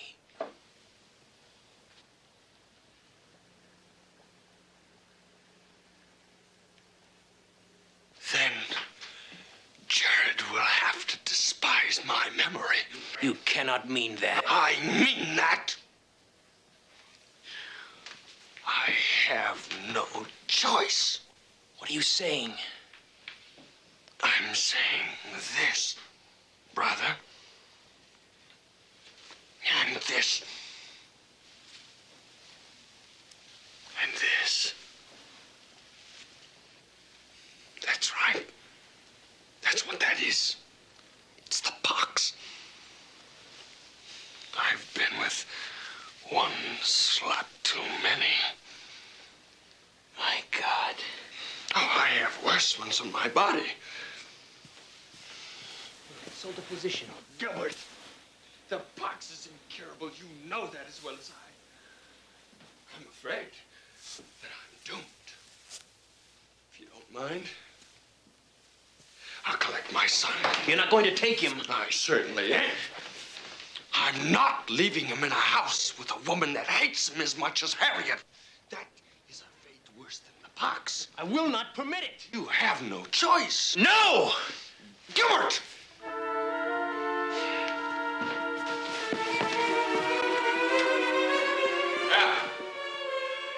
It seems I can keep secrets from no one. I'm going to fetch my son. Lest you get out of my way, woman. Gladly. No!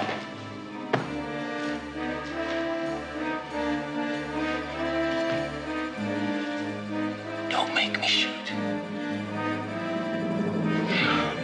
Gilbert! Dear God, what have you done? Mr. Gilbert, the baby, sir. In her condition. Run for Dr. Selkirk. Run! Oh.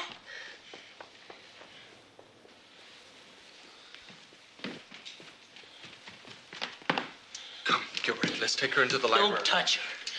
Get out of this house.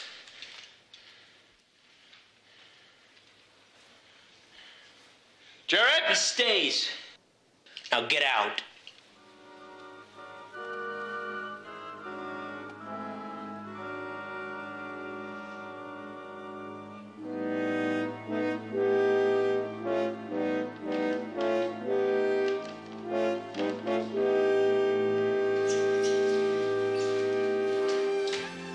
Papa, don't go. Please don't go.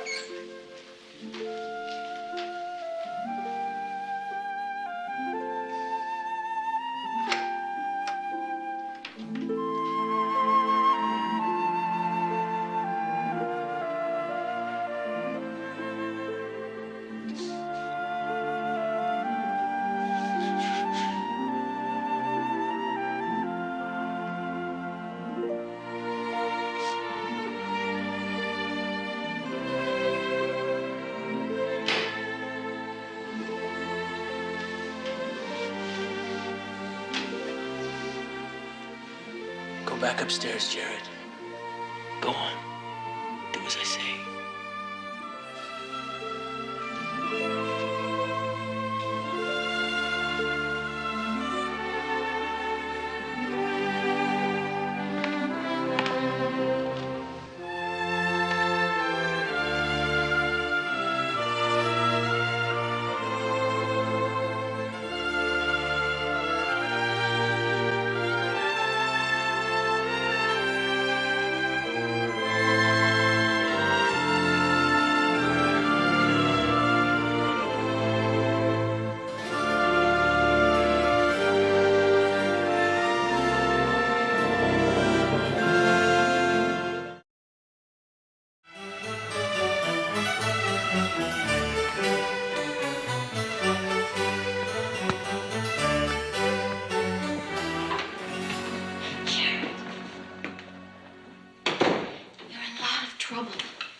Why'd you do it?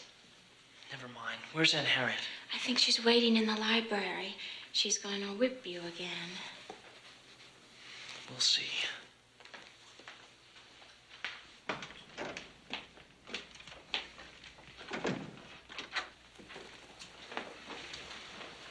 You wanted to talk to me, Aunt Harriet? Yes. Earlier today, Mr. Jones paid a call. Did he? Don't be impertinent, Jared. You've been absent twice this week from school. And on top of that, you've been seen mingling with a riffraff down at the docks. I was talking to one of the crew of the Constitution. Regardless, it's going to earn you the rod. No, it's not. What? I said you're not going to hit me anymore. How dare you speak to me that way?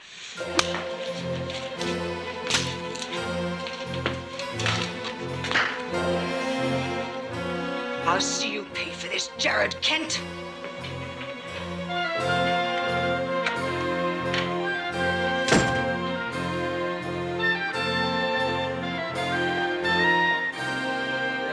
Louise is in the fire, and Aunt Harriet left the room. Jared, I am well aware of how difficult these past years have been for you. Your Aunt Harriet has never been able to forgive your father for what happened. Because of his violence, she lost our second child. Ever since, however unjustly, she has passed that resentment onto you. I have tried to make amends, but... Sir, you've been more than kind to me. It's just that under the circumstances, I think it'd be better for all of us if I were to leave. Leave? Enlist, sir. Now that we're fighting the English again, the Navy's looking for recruits. Well, with your permission, I think I'd like to sign on. The Navy? What I wouldn't give to serve. Enlist, you say? Yes, sir. Do I have your permission? Of course.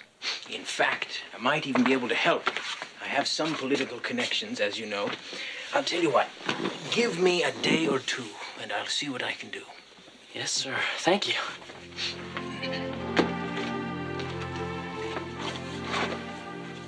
Uncle, thank you for everything.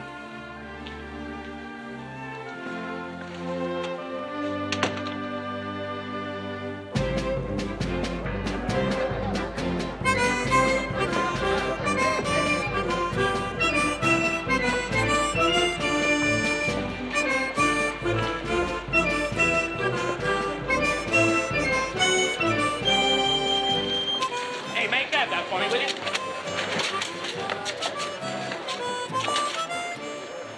Thanks, mate. Old stovepipe would have my back under the cat, certain if any of these had blown in the drink. Stovepipe? Lieutenant Stovall, mate. One of our officers. Mean sod he is. That's who I'm looking for, Lieutenant Stovall. Now, he'll be in the wardroom.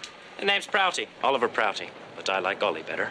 Jared Kent. All right. You come to sign on then, Jared? Yes. Best get on with it. We just about got a full ship's company.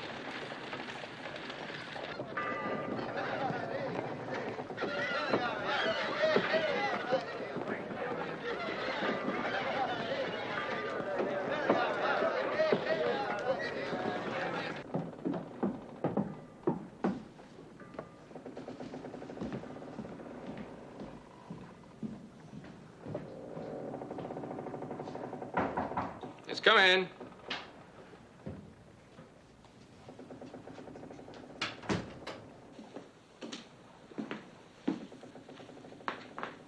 Lieutenant Stovall? Lieutenant Stovall, sir. Please repeat that. Dear boy. Lieutenant Stovall, sir. Splendid. I can see we're going to get on divinely. I'm Jared Kent. I was told to meet you here. Oh, yes. So, you're the nephew of Mr. Gilbert Kent, eh? Yes, sir. Most remarkable gentleman by all accounts. About the only rich man in Boston who agrees with the war. But don't expect your uncle's politics to earn you any special favors here. Only your responsiveness to the desires of your office will do that, don't you see? Is that fair, dear boy? Yes, sir. Then sign or make your mark. I can sign, sir. I've had schooling. Yes, I should guess that. However, aboard ship, we're more interested in your, body.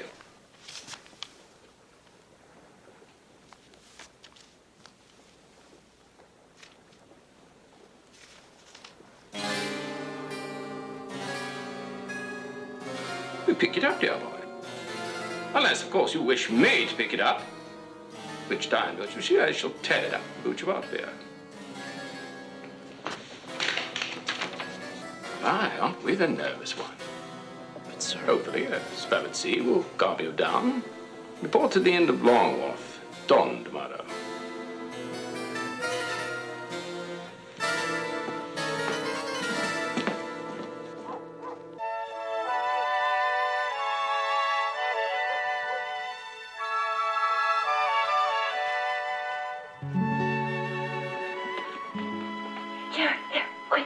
Close the door.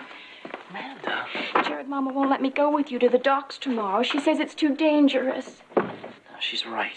You saw those men. No, she isn't. She just said that because she hates you. Amanda, I'd better go. If she finds me here, It'll mean a whipping for you. Oh, I don't care. She's no right to. Oh, Jared, I don't want you to go. But I have to. I can't live here anymore. But I'll be back. Now, I have to go.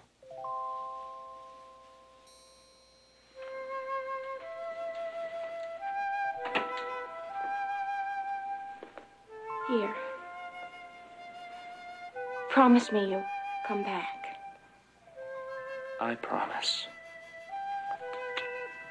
I love you, Jared.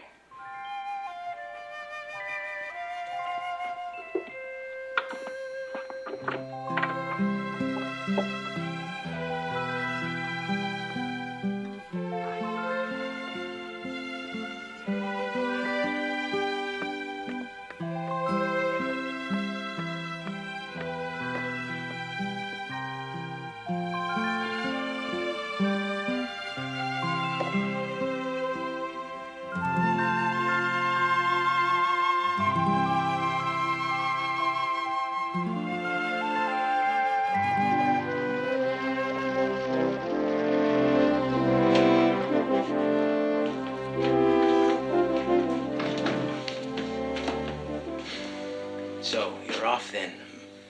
Yes, sir. I have something for you to take with you. I've been saving this for you. It belonged to your father. He took it in battle from an Indian when he was in the army, and he gave it to me when he first came home. But I feel that it rightfully belongs to you. Keep it as a remembrance of both him and me. Thank you, Uncle. I'll always treasure it. Well, I guess I better be going. Yes. I suppose you must.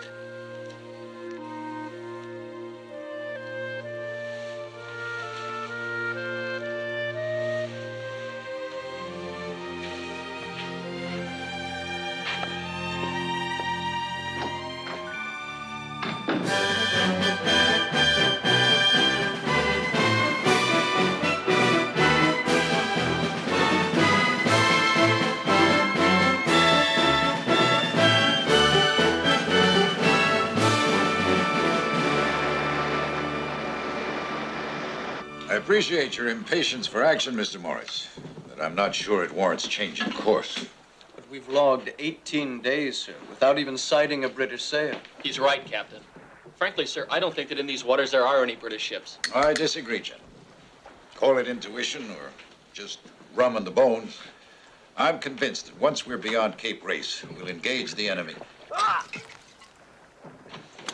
Clumsy, blundering little idiot. If you please, Mr. Stovall, it was an accident. That'll be all that.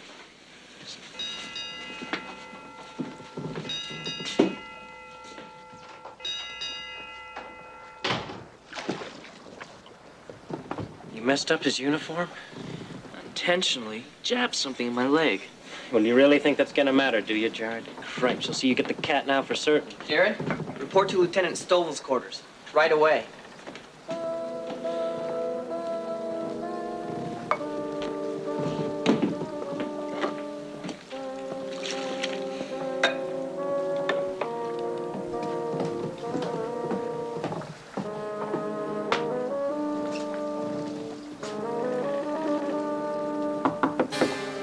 Yes, come in.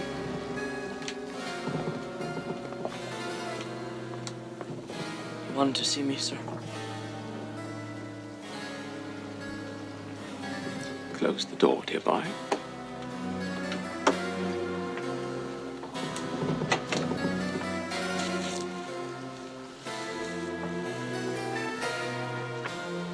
Stand.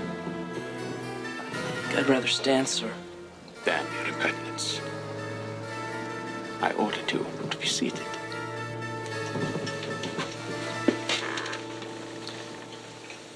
Now then, Mr. Kent, before we discuss the distressing matter of my ruined breeches... Sir, it was an accident, like the captain said. Oh, yes, our benevolent captain, most forgiving soul. Well, I'm prepared to be forgiving, too. Please don't do that, sir. What's this? You giving me orders?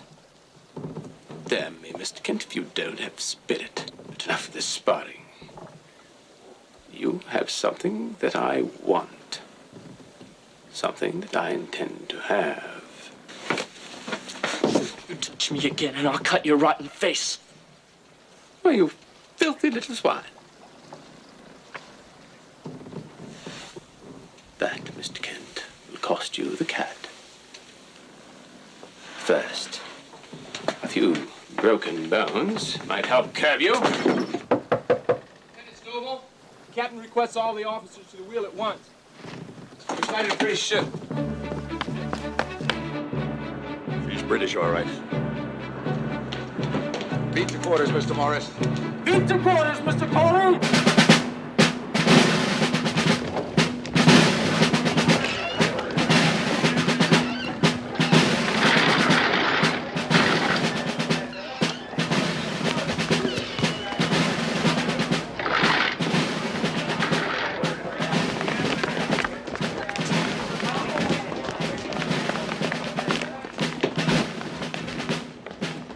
Sight of her too sharp. Already made 6 bets she's a limey.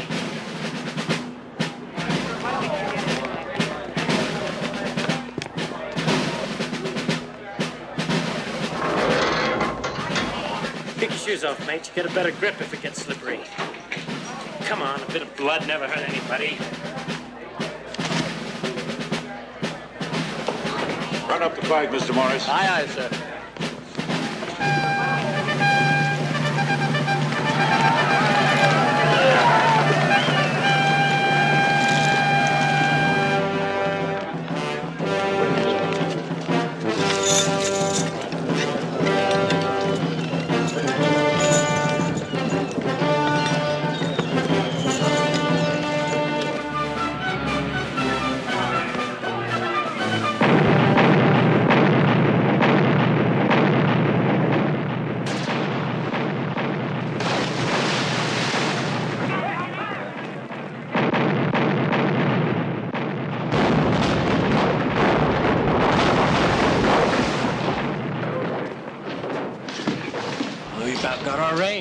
When are we gonna fire? Now, if I knew that, mate, I'd be up there instead of down here, wouldn't I?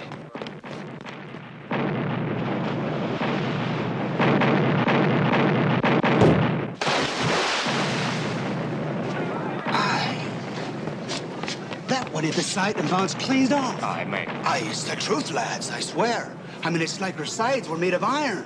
They said we were fools to build with live oak. She'll have a time trying to hull us, Mr. Morris. Hull may be invincible, sir. Naught else is.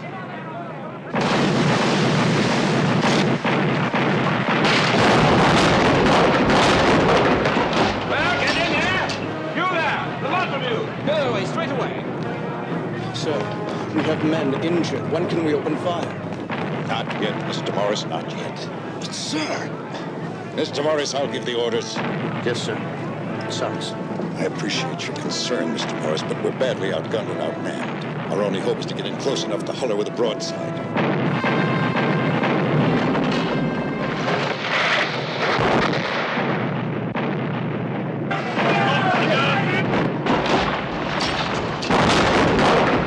Re-rig those lines! Quickly, Bates!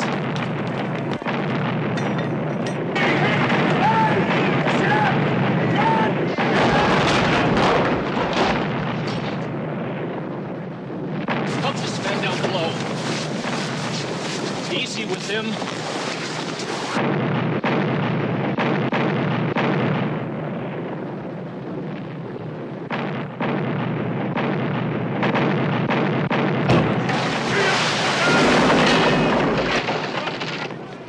Now, sir, pour in the whole broadside.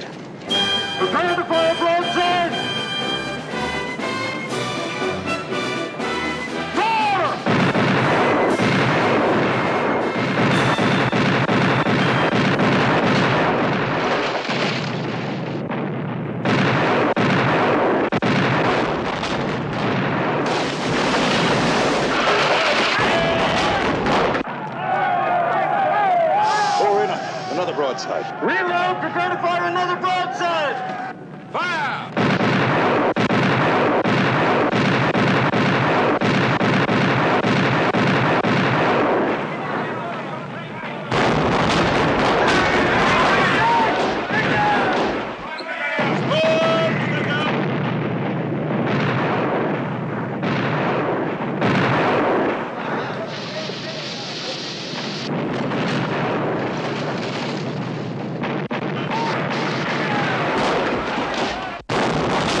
do you think of our captain now, mate? Well, he better finish him soon. These guns are red hot. He will, mate. He surely will.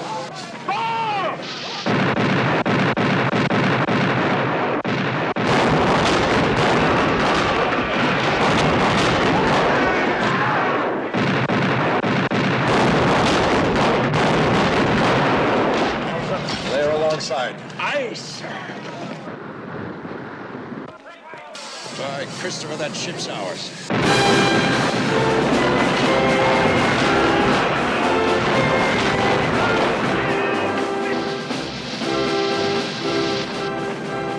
Prepare to board her, Mr. Morris. Aye, sir.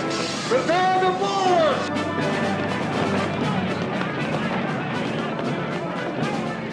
Quickly!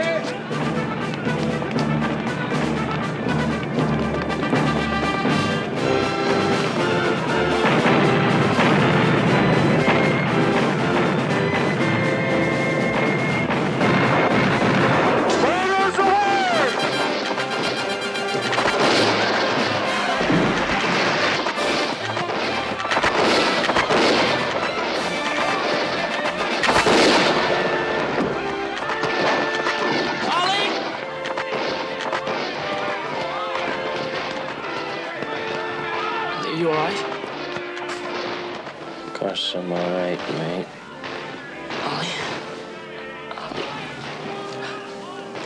Ollie? Pity. He's dead, dear boy. Poor Mr. Capt.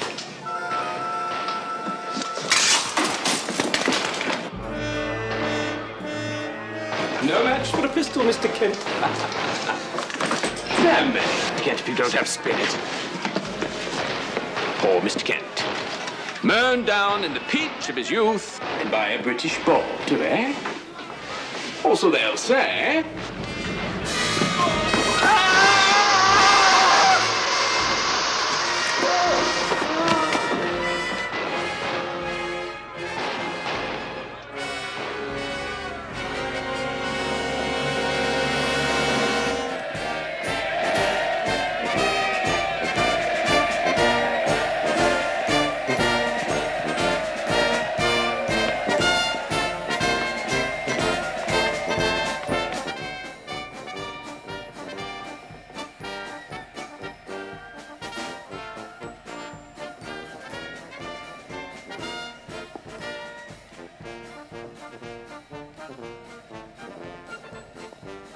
Jared, you going ashore?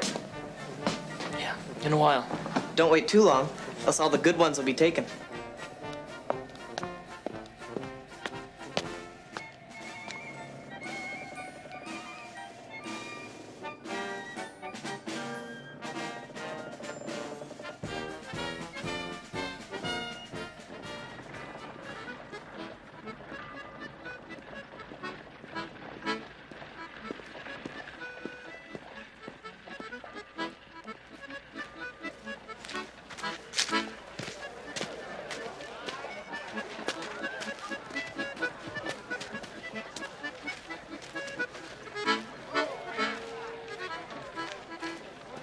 Say, pretty, why don't you walk up the street with me a while?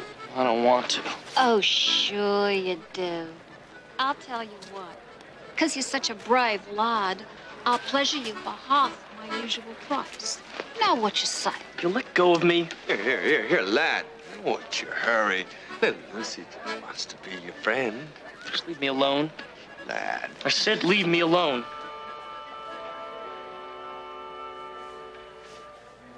What's your name, boy?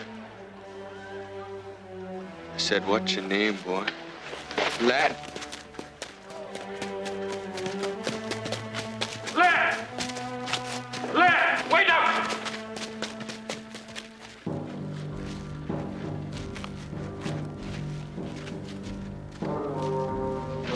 Lad! Run, boy. Run! What? Go! Oh!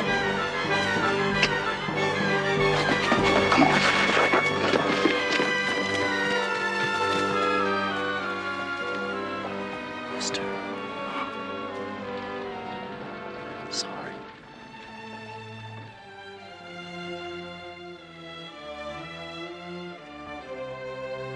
Knife.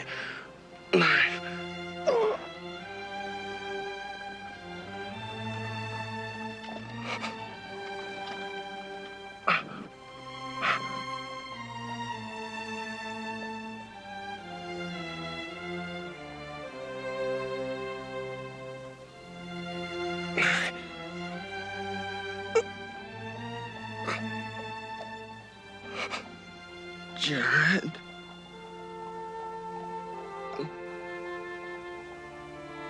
You be...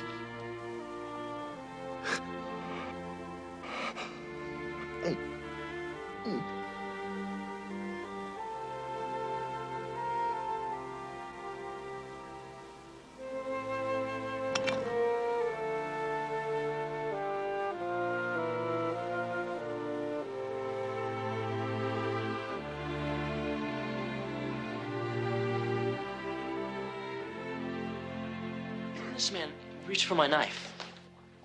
The knife you gave me, and he mumbled something. I thought he said my name before he died. How could he know it? Do I have to hear any more of this vile, disgusting display of blood spilling? Harriet, please. The man, whoever he was, saved my life. He was as brave as any man who died in battle at sea. I had hoped that serving with officers and gentlemen would have improved your manners. Instead, you've returned more uncouth than ever. Come, child. Oh, Mama, must I? Yes. Do as your mother says. Very well.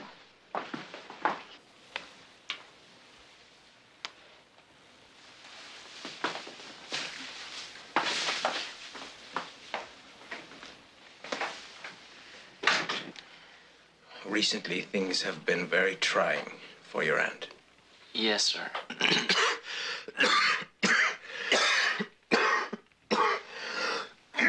Shall I get your medicine? Presently. First, we must talk. Matters of great importance. I assume you plan to return to the sea. Yes, I still have 2 more years of my enlistment to serve. Of course. I'd forgotten.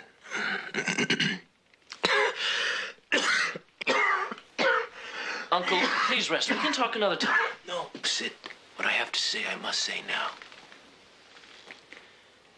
Jared, first of all, should anything happen to me, I want you to promise that you will take care of your cousin, Amanda. Of course, but... Promise me. Despite Harriet's apparent strength, I fear that you're the only one who can do that adequately. You have my word, sir.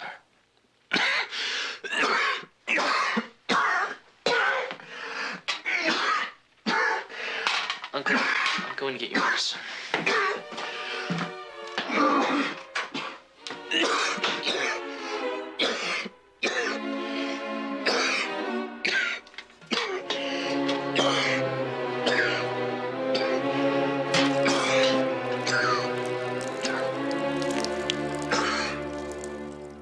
Earth to earth, ashes to ashes, dust to dust, in sure and certain hope of the resurrection, may you now rest, Gilbert Kent, as we all must, in peaceful, everlasting sleep.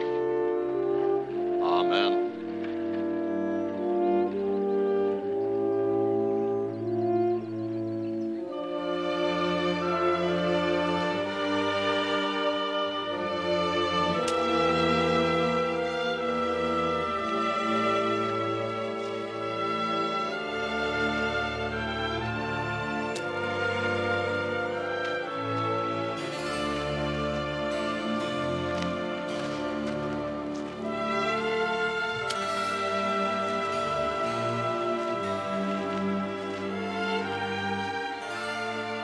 I won't let you down, Uncle.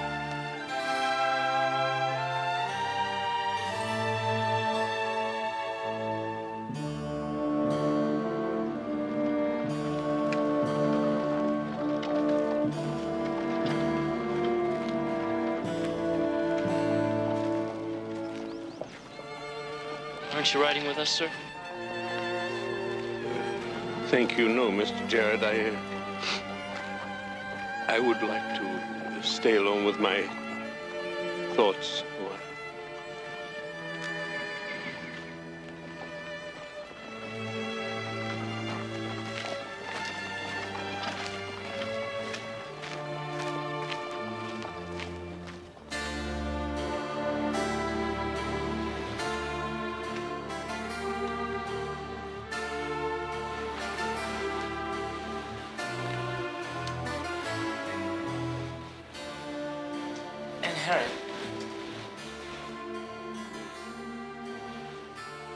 Yes, Jared. In case you've forgotten, I'm rejoining my ship tomorrow. I haven't forgotten. Is there anything else, Jared? Well, I wondered if Yes. there was something I could do to ease your grief. You could leave tonight.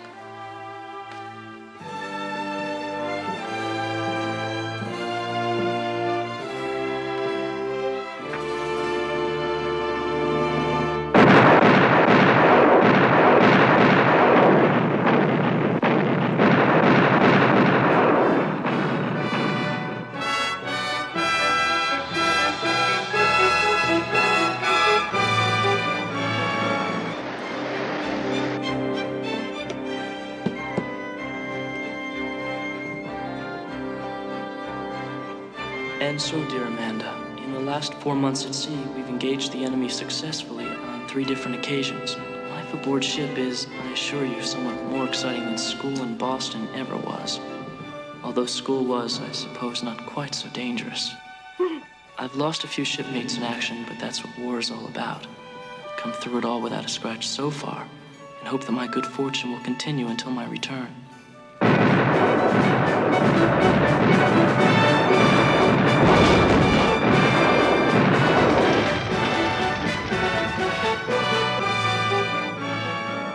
Dear Amanda, we make port in Baltimore tomorrow, and now that the war is finally over, I hope to be home in Boston very soon.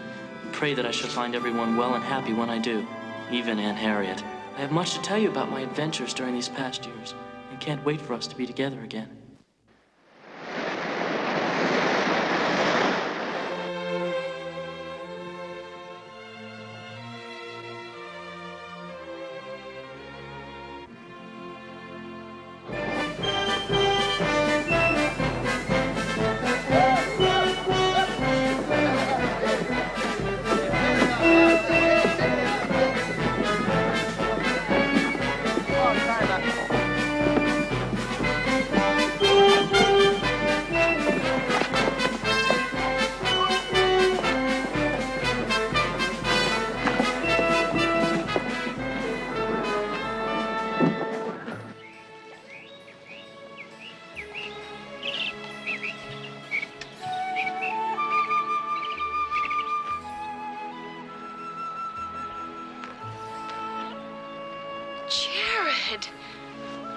Jared, is that really you?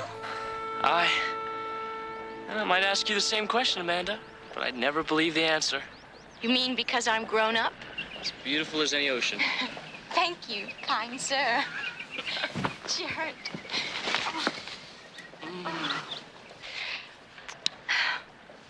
How did you know I was here? Oh, I didn't. I just came to put something on Uncle Gilbert's grave. Do you come here often? As often as Mr. Pigott will let me. Mr. Pigott? Mama's new husband. That's right. You couldn't have known. Mama remarried in June. Remarried? Andrew Pigott's his name. Oh, Jared, he's a dreadful, dreadful man. Then why'd she marry him? He tricked her. He tricked us all. You see, he wasn't always such a hateful man.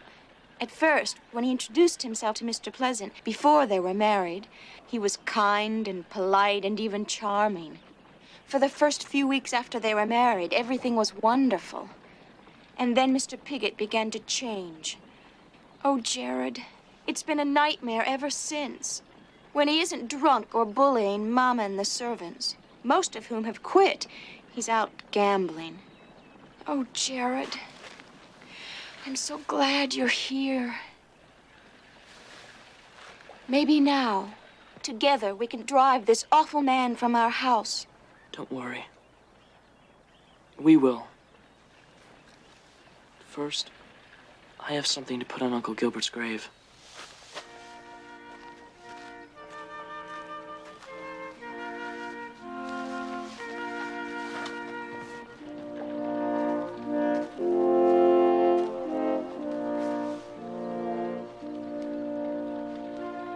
What is it?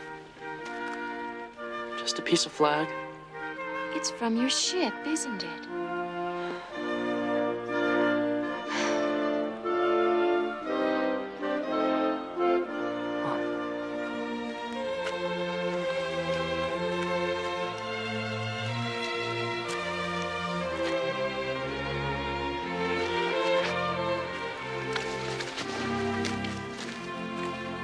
What about my present?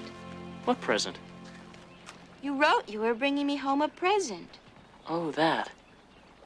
I was just teasing.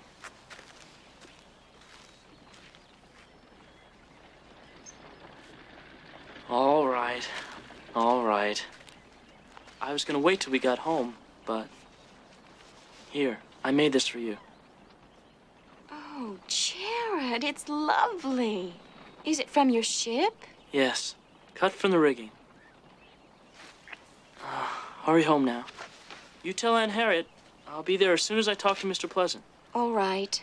But hurry. Mr. Piggott will be home soon, and I get so frightened when he's around. Sometimes I think he has indecent thoughts about me. Don't worry. I'm home now, and I'll take care of you. Both of you. Go on. I love you, Jared Kent.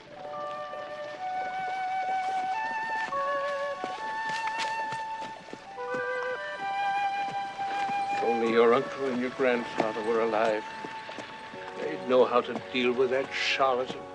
Since they're not, I'm afraid the responsibility is mine. Charlatan. Tell me something, Mr. Pleasant. Has Mr. Piggott made any attempt to assert himself around here? Oh, indeed, no, sir. He's much too preoccupied with gambling to pay any attention to Kent and Son. Unless, of course, he was in need of some personal collateral. That could be dangerous. Indeed, it already has proven so, sir. In what way? Well, the other day, some gamblers to whom Mr. Piggott owed money came in here and took off with one of the presses downstairs. By whose authority? Mr. Piggott's. Indeed, as Mrs. Kent's husband, is entitled to anything she owns legally. If only your uncle had lived long enough to change his will, protect Kent and Son for you.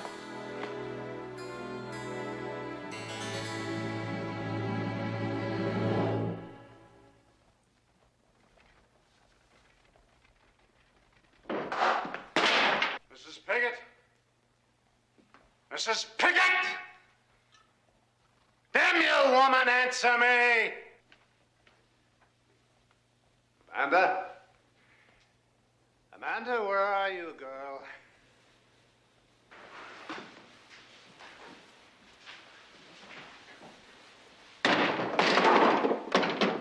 Ah, there you are, sweet Amanda. Why didn't you answer me, child? Hmm? Could it be that you didn't hear me calling you? Oh, well, no matter. We've found each other now, haven't we, Amanda? Hmm?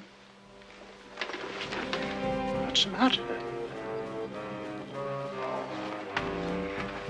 If I didn't know better, I'd say that you were frightened of me, child.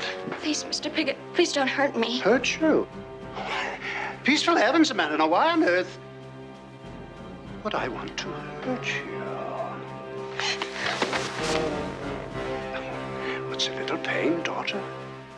What's a little pain compared to the joys I'm going to teach you now? Hmm? Huh? That's one? Huh? A little pain.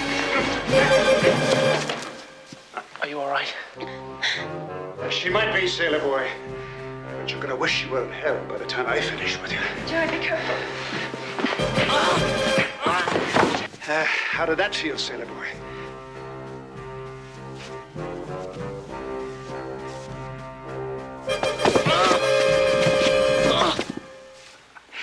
You want some more, boy, huh? Oh, come on. Come on, boy.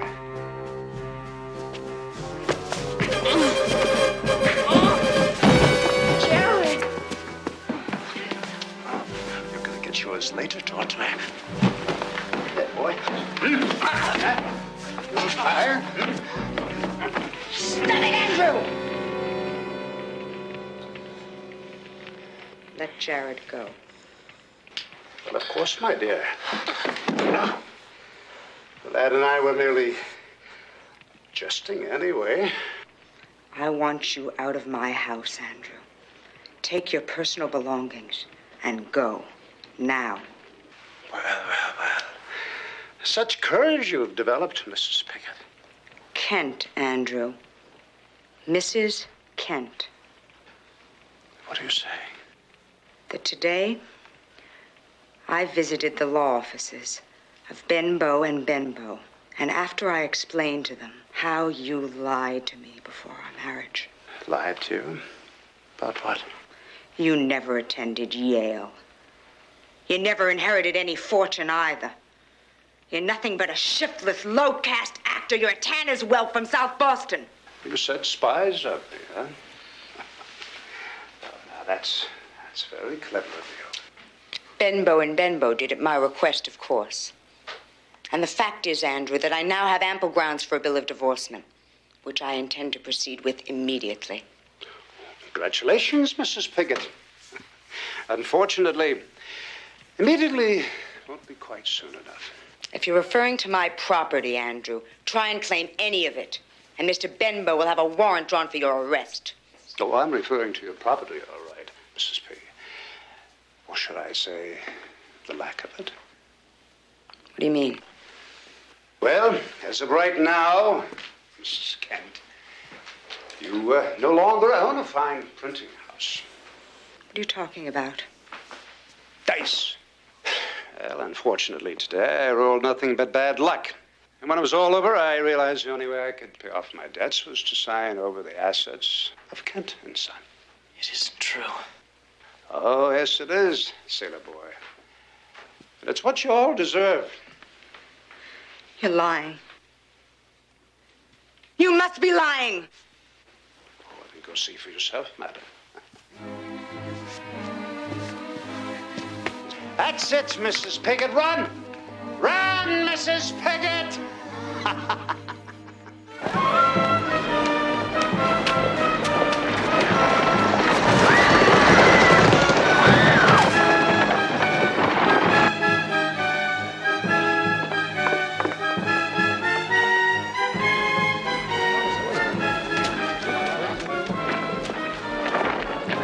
I saw it all. She ran right under those horses, never gave him a chance.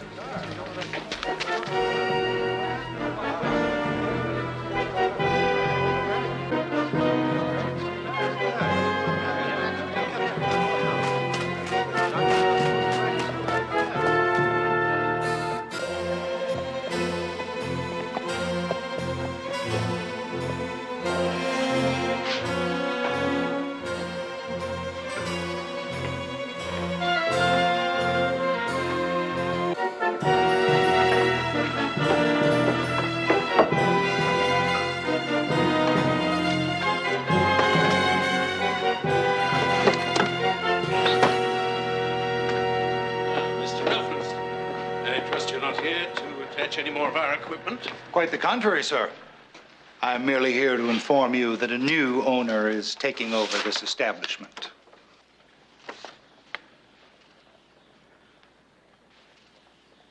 That's impossible, sir. On the contrary, sir. My client waits out in the coach at this very moment.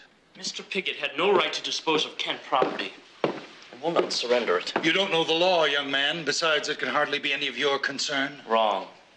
As a Kent, I'll protect it with my life if necessary. Oh, how very heroic of you, dear boy. Now, very futile. The name is Stovall. Hamilton Stovall, in case you don't recognize me. You know this gentleman, Jerry? We're very old acquaintances, aren't we, dear boy? And all this. Must have cheated Piggott. Oh, you're very right. Though it's a trifle difficult to prove what. Mr. Stovall, I advise you to say no more. I waited a long time for this little reunion. All those agonizing months in a hospital. I planned your death many, many times. Mr. Stovall. But death was too, shall we say, quick, too final. Ruination of your entire family seemed more, shall we say, fitting, more lasting. And with the charming, dissolute Mr. Piggott Mang, your aunt, he offered me a golden opportunity. Should have killed you aboard ship like Ollie Prouty said.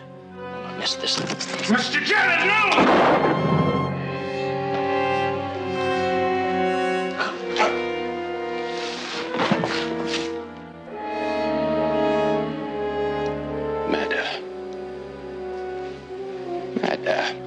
Run, Mr. Jarrett, run. Hurry, sir, save yourself. Murder? Murder! Call the authorities. There's been a murder here. Someone fetch the authorities. Go ahead. Fetch them. I must go get a doctor. Quickly.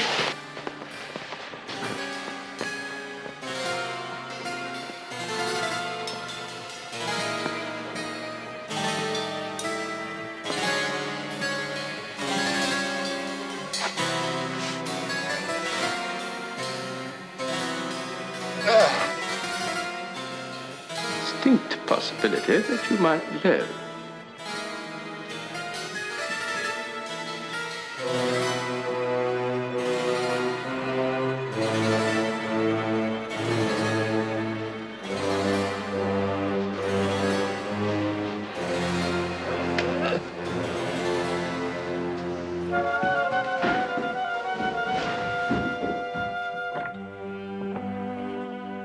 Jim, Mama's dead.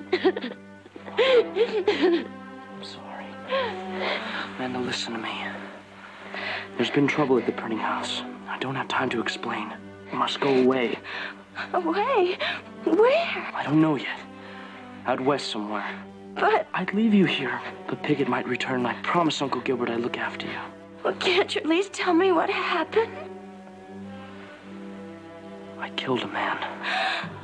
I didn't mean to. They'll say I did. I'll be arrested and put in prison. Oh, Jared. Trust me, Amanda. I do. What's going to happen to us? Nothing. We'll be all right. The important thing is, we stay together.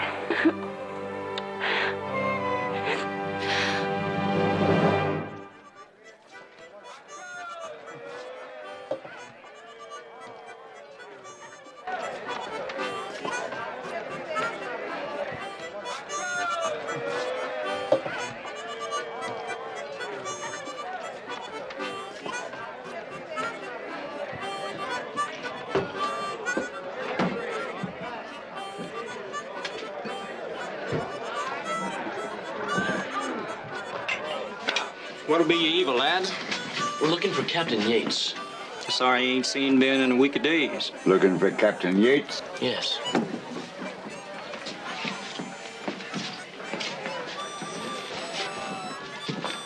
Are you kin? No. What's your business with him? It's between us. Can you take us to him? Come on.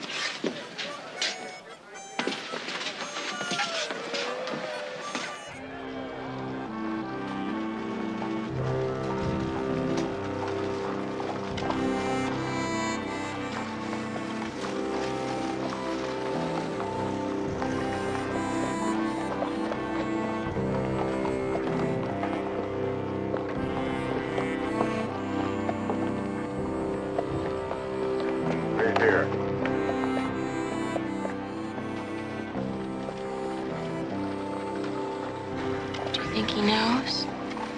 What? That I'm a girl. I doubt it. The way those awful men in the tavern looked at me, it didn't seem to matter. Captain Yates will see you now.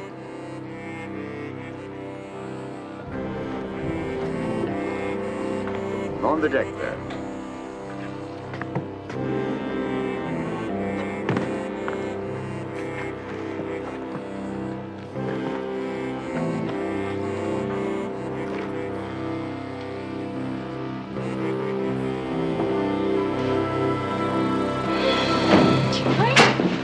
Lock the door. Let us out!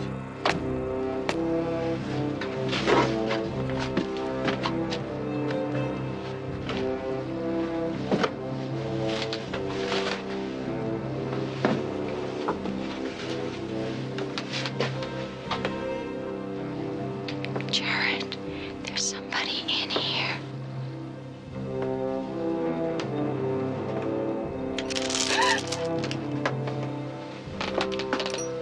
No use your hollering, boy.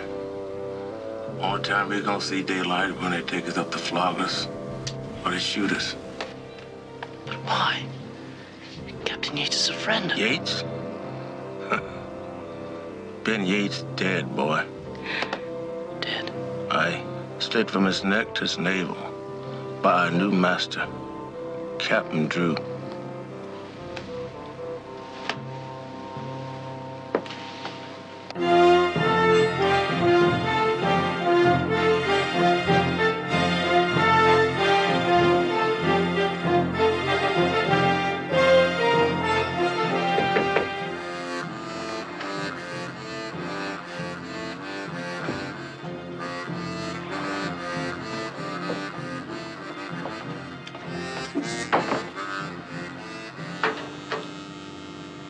What's your names? Jared and, Adam Kent, sir. Avery Mills says you got personal business with me. We, Know what I say? I say you're lying. Say you're Captain Yates's kin, come to do me harm. It's not true, sir. We don't even know Captain Yates. How'd you come by his name, then? A friend of his, a farmer we met on our trip, suggested we contact him. Why? My cousin and I are traveling out west. This farmer said Captain Yates might let us work our passage. You, maybe. But not that scrawny rack of bones there. Here. Don't you ever eat nothing. Go on. Yes, sir. Adam's a lot stronger than he looks, sir. Yeah? Well, a spindle-legged girl will be stronger, I'd guess. But no matter. Captain Yates is dead. Yes, we know that, sir. The man in the hold already told us. Well, that mutinous pig-swilling swine. Suppose he also told you I cheated Yates to get this vessel. And gutted him before he could draw steel. No, sir. He didn't say anything about that. Well, it ain't true, even if he did. We gambled, aye, but I won square. Same with knives. Ain't a man on the river can match blades with Isaac Drew. Now, if I take you on, it'll be for half rations. And either one of you don't pull a man's oar, you'll feel my whip on your back. Ready on deck, Captain. Aye.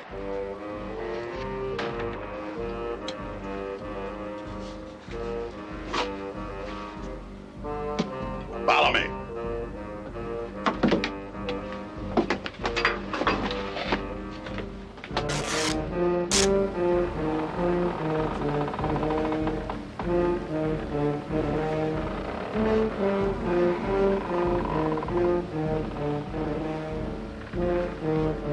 Where? Now watch this scum pay the price of mutiny. And the first man I see turn his head away gets a ball in his skull.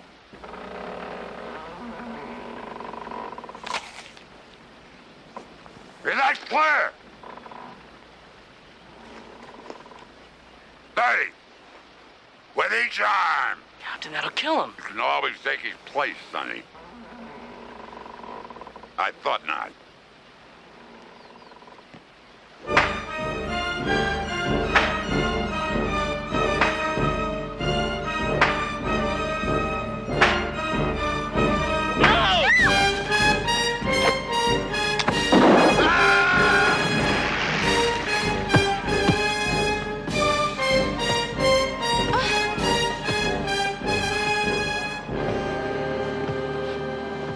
I say kill him.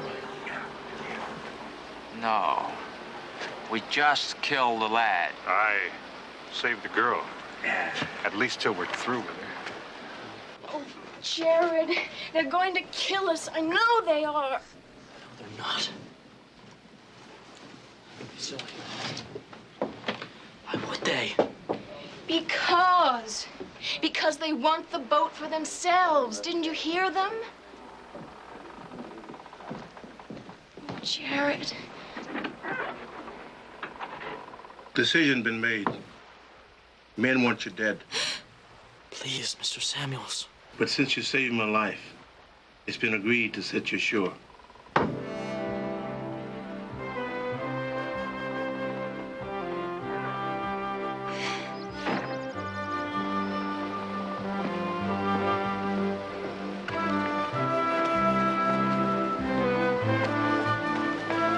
Good luck. Thanks. Let's get the boat out. You could have at least given us some food. Gave us our lives. Be thankful for that. I am, but I'm also hungry. So am I. Well, we'll find a farmhouse up ahead. Maybe we'll get some food. What if there aren't any farmhouses? It's bound to be. How do you know? We don't even know where we are. Don't have to know. All we have to do is keep walking until we find one. That could take forever. And I'm so tired, and it's getting dark out. Come on. I wish we were still in Boston. At least there we'd know where we were, and we'd have plenty to eat. Yes, and I'd be in prison, and you'd be an orphan with no one to look after you. Is that what you want? Of course not. Then stop complaining. I'm not complaining. Yes, you are, and I'm sick of it. You sound just like your mother.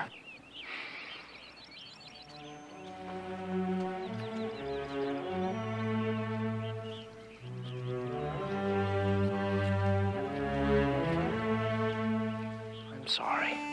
I didn't mean that. I know you didn't, Jared. I'd rather be here, in the middle of the wilderness with you, than any other place in the whole world.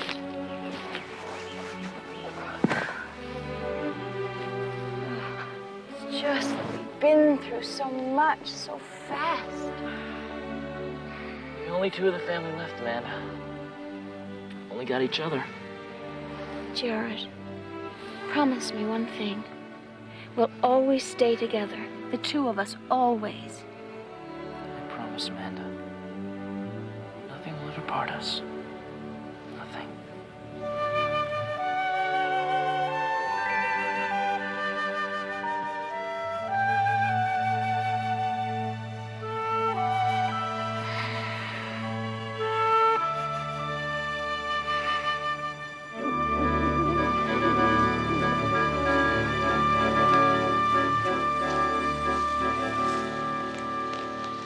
Where they are.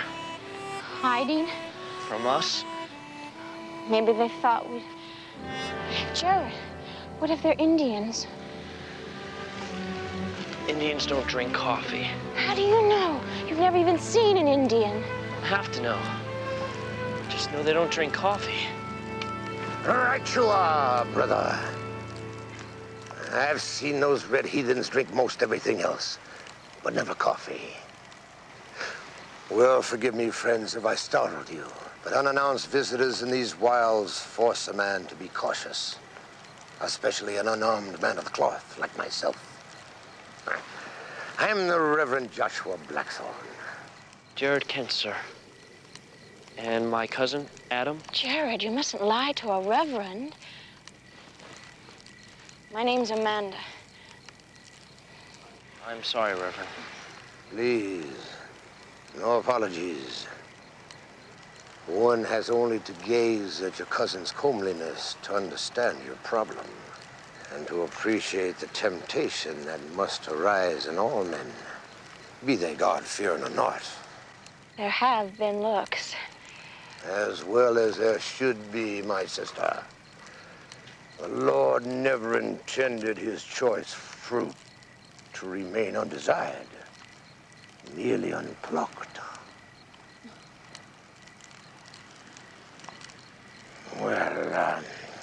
Well, you both must be hungry. Please honor me by sharing my most humble meal.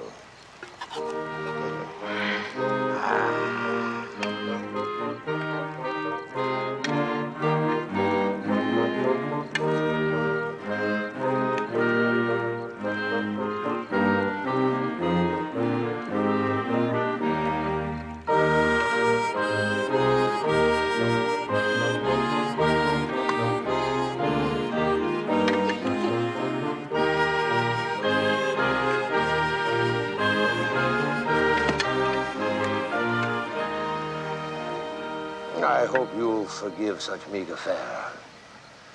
But lately, the donations have been unusually scarce. Oh, I've never tasted anything so good. Me either. Can't thank you enough, Reverend. Oh, no thanks to do, Brother Gerard. You see, the Lord God has graciously allowed me to spread his gospel. And if I can give solace and comfort to any of his children during my wanderings, why, then I count myself blessed. Well, I hope you'll excuse my abruptness, but I must withdraw to my prayers. Good night, Reverend. Good night, Sister Amanda, Brother Gerard. Rest in God's loving arms. What a nice man. We're fortunate to meet him. We should get some sleep. A lot of walking to do tomorrow.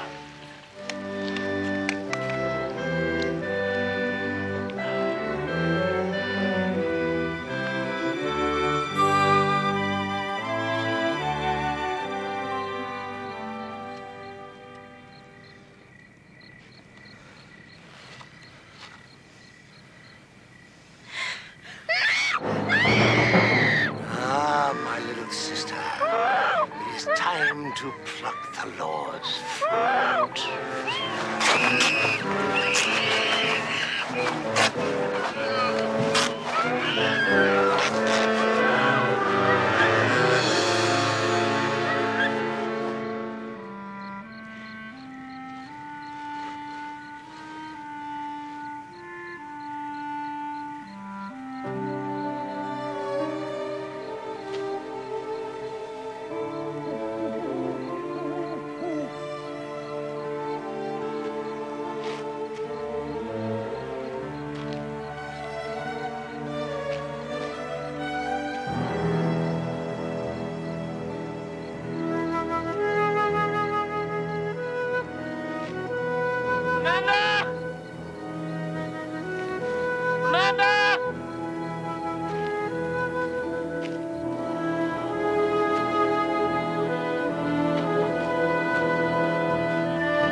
Morning to you. Morning. Look lost, are you? Not exactly. Have you seen a reverend all in black riding with a girl? Can't say I have. Of course, where I've been wintering, you could ride moon to moon, never see a human face. Elijah Weatherby's the name. Fur trapper by trade. You got a name? Yes, Jared Kent, sir. Pleased to meet you. This girl, she kin of yours? Yes, cousin. This Blackthorn knocked me out while I was asleep and then kidnapped Amanda. Kidnapped, you say? I've been following the tracks, but now I lost them. I don't know which way to go.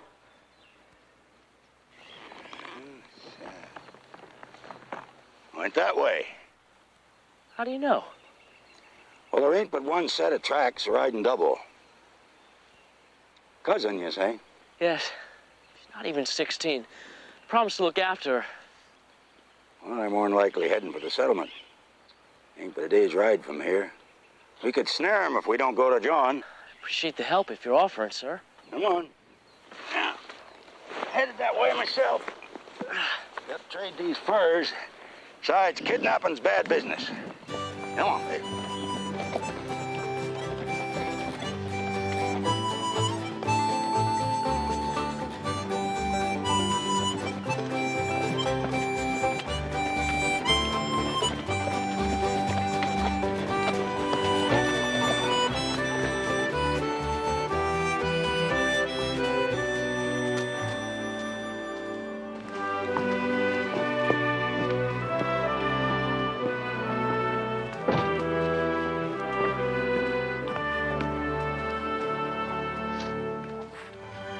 Clappers. I remember that name. They must have lived only a few miles from here. Of course, I was little then. Clappers were my parents' best friends. They carried them till the first crop came in. My mother was killed. That seemed like a time worth dancing in your saddle for. Oh, no, it wasn't. Isn't now either. What? Caution. Caution's the way. I don't understand.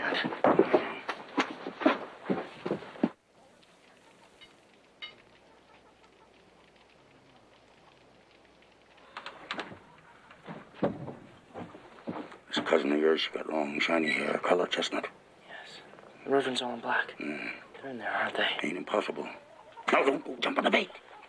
Handle a piece, can you? Of course, I was in the Navy 4 years. I hope you learn something. How many fingers you got? 10. Count them, and then come on in. They're sitting on the left eating their supper. Remember, caution's the way.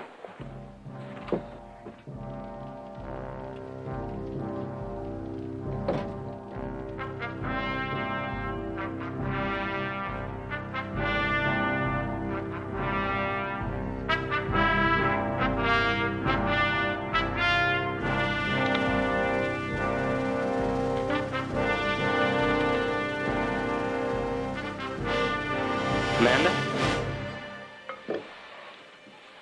What is it you want, son? I'm sorry. I thought you were someone else.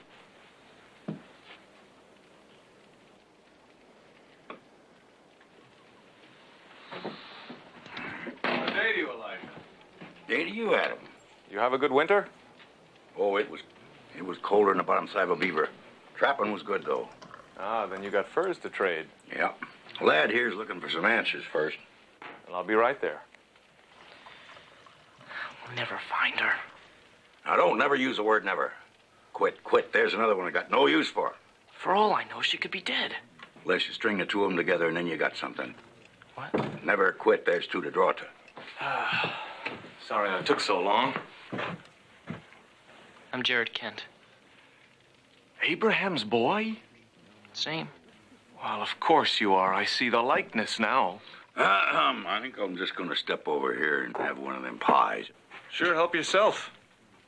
Jared Kent. Well, I'll be. Sure has been a spell. Listen, let's not stand here and talk. This deserves whiskey. Let's go in the back and keep our throats from getting dry.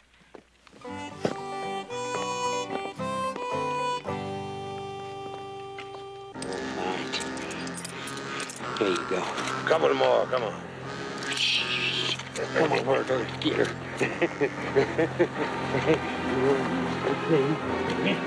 Yours now.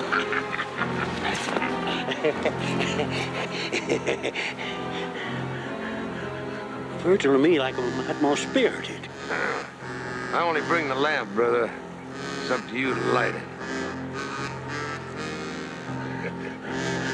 Come on, Virgil. Let's get her.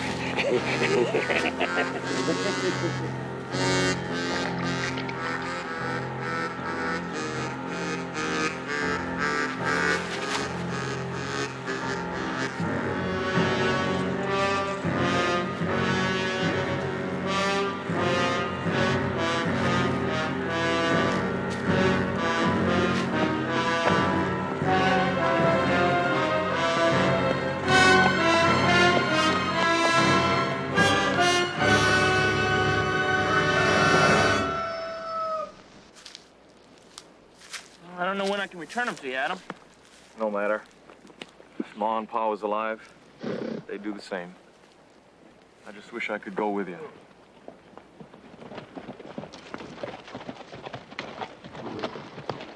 For a man who don't like my pies... Never said that, Adam. Said they was tolerable. About as tolerable as the price you give me for them furs. Wouldn't want them to be any more tolerable. Good luck, Jared. Thank you, Adam. Pies to blame, Adam. For what? Reason you ain't wed. No woman gonna marry a man can outbake her.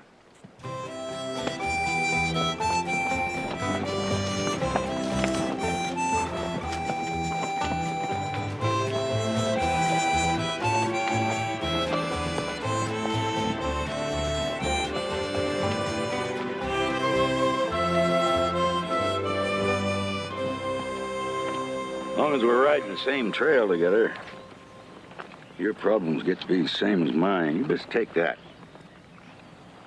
6 chances is a whole lot better than 1. Especially since your chance is liable to come close up. Thanks. Why are you riding with me?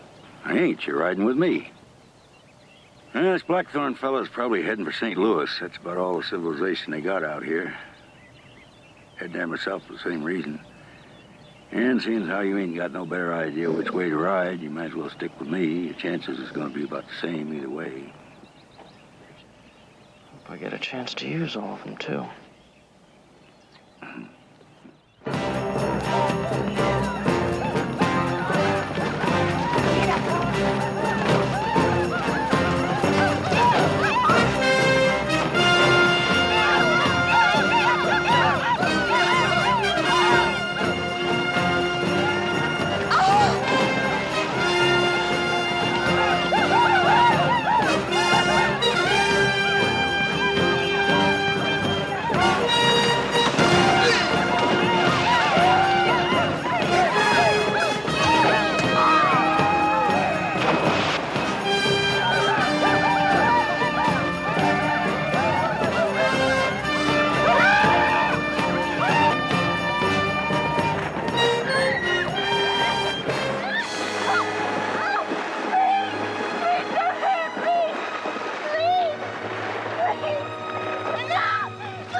Them doors still swinging the wrong way, Harley?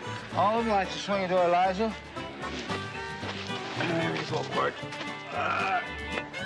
Whoop.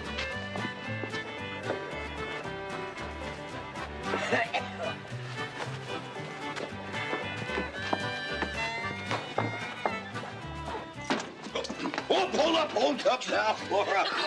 Elijah, where? I'll be a dirty son of a... Oh, where the hell you been, Stretch?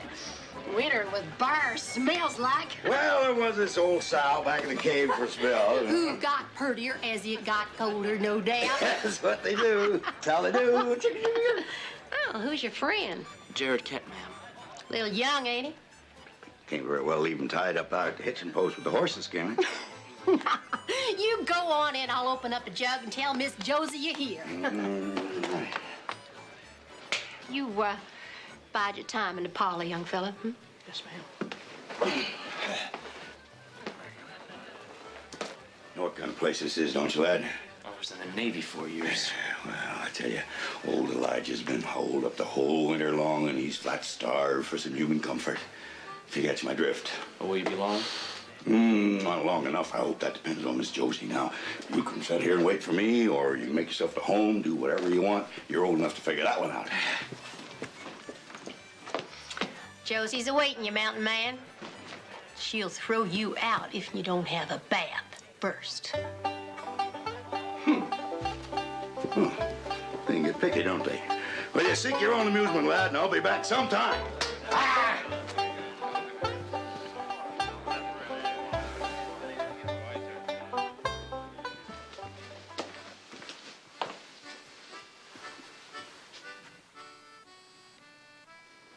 Evening, mister.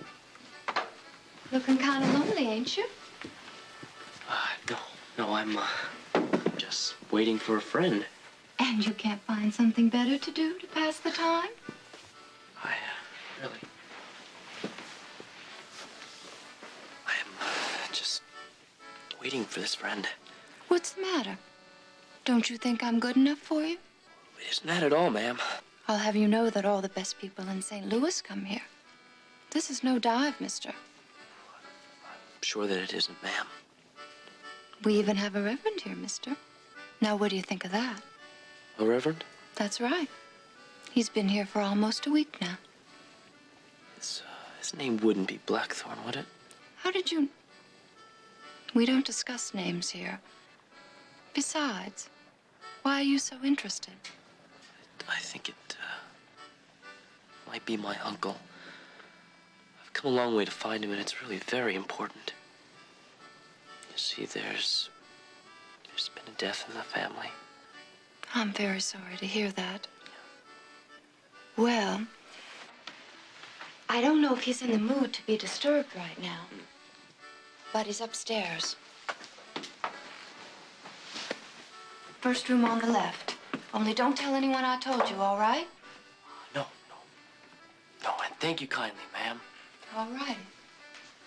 And when you're done talking, come and see me. If and I'm still available, that is.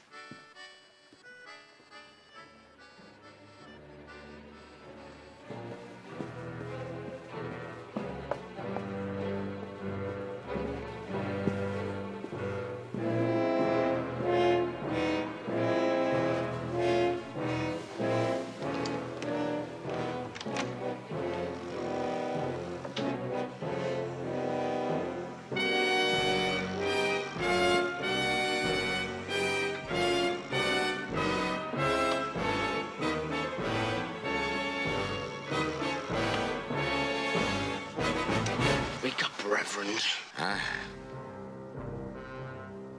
No. Don't shoot, Brother Jared. Where's Amanda? Well, she ain't here. Damn you, I can see that. Now, tell me where she is, or I'll spread your head all over the pillow. Well, you do that, brother, and you'll never find your cousin.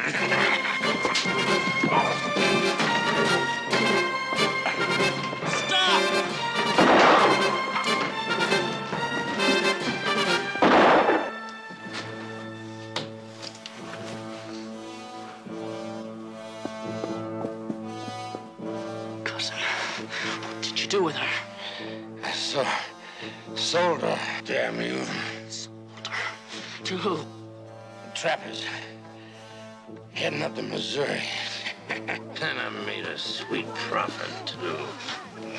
The men you sold her to. What are their names? Please tell me their names.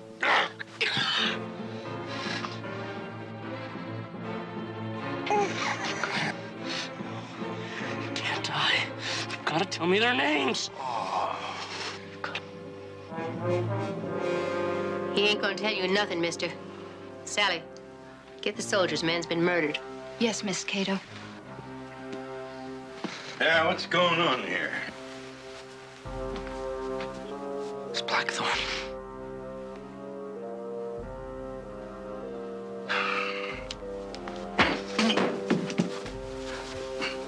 You're just a wild cub, ma'am. You best send for the soldiers. I already did. Oh, that's good. Now I'll watch over them till they get here. Elijah. All right, ladies. Ladies, back to pleasure making. Come on, no lollygagging around. Come on, get. Ain't no picnic.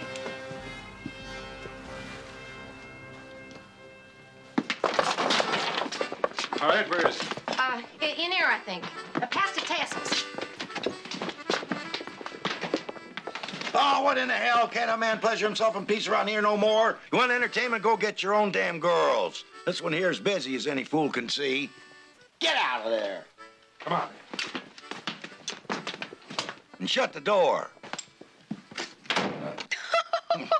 Oh, Elijah, you are a devil. I ain't had such a time in years. Never mind that now. Gotta get him Out of here. Now look at that. Now we going to let an innocent little boy like that spend his youth in jail? Huh? Look at the face. Well, he is kind of cute, isn't he? Well, now don't go getting any ideas. You got to get him out of here. Got to get him out of town. Got to do it fast. Well, Elijah, are you going to come back here again next year? Oh, hell, does a cow give milk? Well, why don't you bring him with you? He'll be old enough by then. Throw him my damn clothes and his hat. Oh, that's a good, juicy girl.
Yay. Chong Yota. Come here. Yay. Chong Chu. Osni.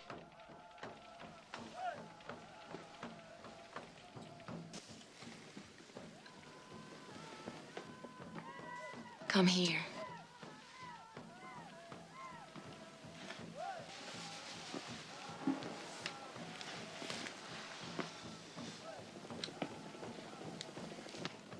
It's warm in here.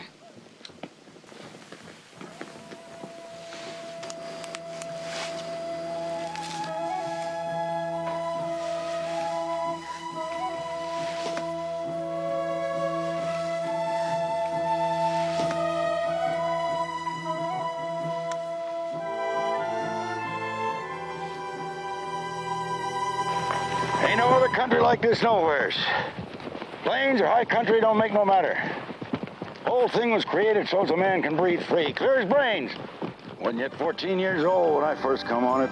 Thought I'd stumbled into heaven. Far as eagles see. Mountains polished in the sun. Grass, the wind bending through it. Trails have never been trod on except by Indians and wild things. Rivers and lakes all tumbling with beaver. Woods so still and quiet, you'd think you was riding through a church. Right about then, I fixed myself a promise. I swore no matter how thin times got or how many women come a-hollering, yeah, swore right there and then I wasn't ever going to live in no town or city again. I don't mean no offense. I mean, I enjoy quiet as much as the next man, but it's time we done some serious talking. I already thanked you for rescuing me. I ain't talking about that kind of talking. I'm talking about us going partners. Partners? Now, it's going to take some time to find them trappers, and trappers go where the beaver go. So ain't no reason why we can't set a couple traps for ourselves while we're out looking for them. Suppose not. Well, you'd think on it. See how it looks to you in the morning light. Of course, you ain't the quietest I ever broke trail for, but then on the other hand, I suppose I could get used to not listening.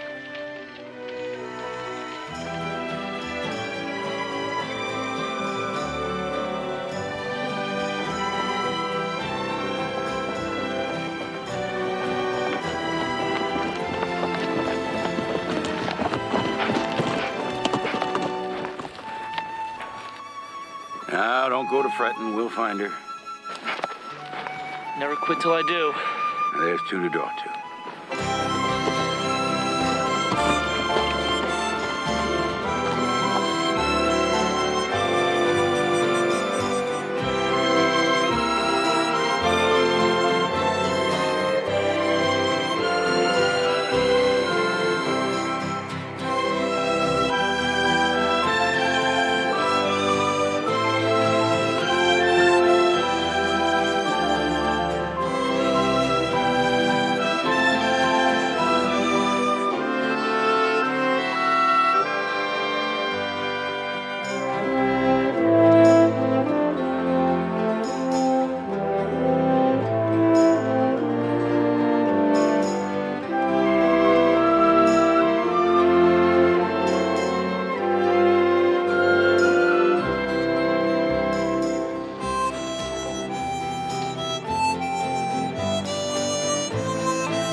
There's Tall Elk's camp down there.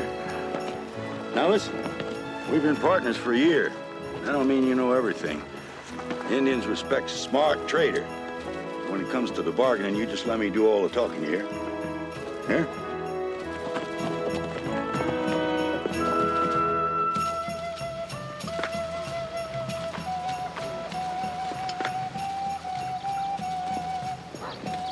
It is a good trade. Our tall brother is wise, but fair.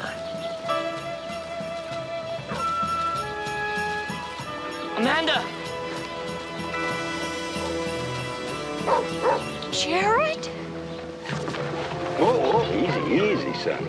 Oh, no. Caution's the way, remember.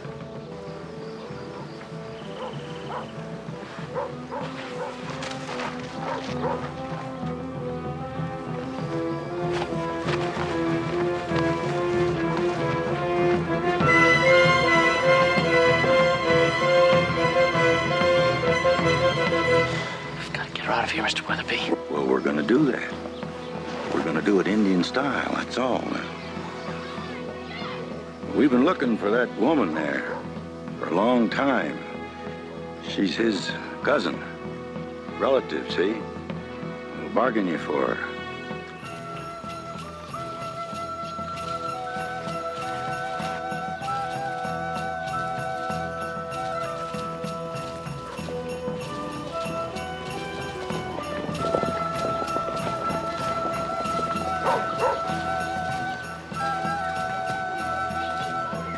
Yankile, we jetahe, takuye. He's telling she's your cousin. Pei shiki, hokuyo. Says we're gonna trade him for her. Hiya! Got soldiers out looking for her, too, you know. Wouldn't be too smart to have a war just over some worthless woman. No. There'll be no war. I must talk to you. Winahe washte shuleke. Trust me.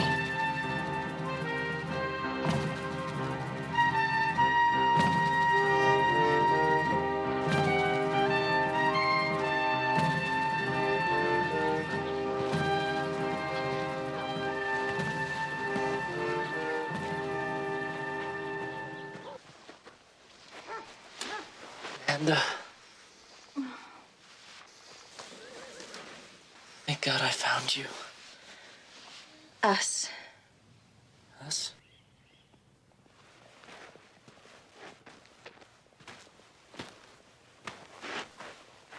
This is Morning Flower. Isn't she beautiful? She's yours? His name is Plentycoop. He's brave and wonderful, and I love him, Jared. I have no intentions of leaving him ever. You can't be serious. Oh, but I am. I know it's hard to believe, but I feel more secure here than I ever did at home. But these aren't your people. They're savages. And Mr. Pigott and Reverend Blackthorn, they weren't. Jared, please, try to understand. For the first time, I feel needed, that I belong somewhere. Will I ever see you again? Yes, we'll see each other. You'll be trapping, you'll come into trade. I never forgot you, Jared. Ever. Nor I you. Very well. If this is what you really want.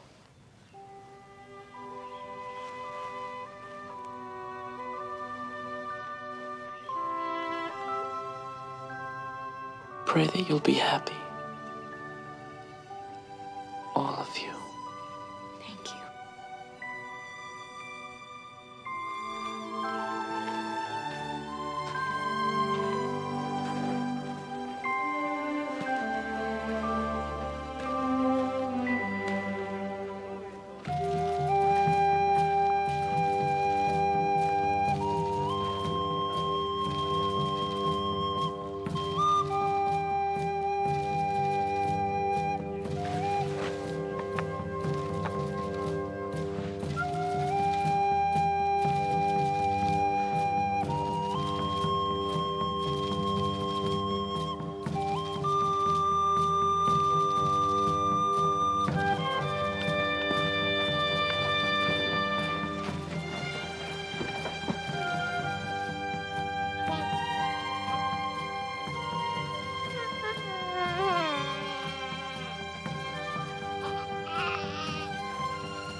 Here.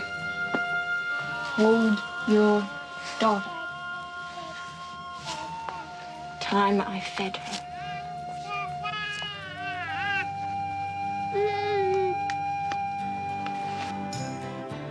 I ever tell you about my second cousin, Ethan? Talked more than any man I ever knew. Never heard nothing like it. Talk, talk, talk. That's all he ever done. I was holed up in the cabin with him once. Had to go outside just to think. It was right after that I started wintering with the bears. Now, bears ain't bad company once you get used to the way they smell, that is. They do eat kind of hearty, though. I mean, your average bear will eat just about anything that don't try to eat it first. I remember one time me and this here bear was holed up in the same cave for near 2 weeks. It got to a point where one of us was bound to eat the other unless something happened. Finally, we kind of made a deal. I ate my horse, and he ate the saddle.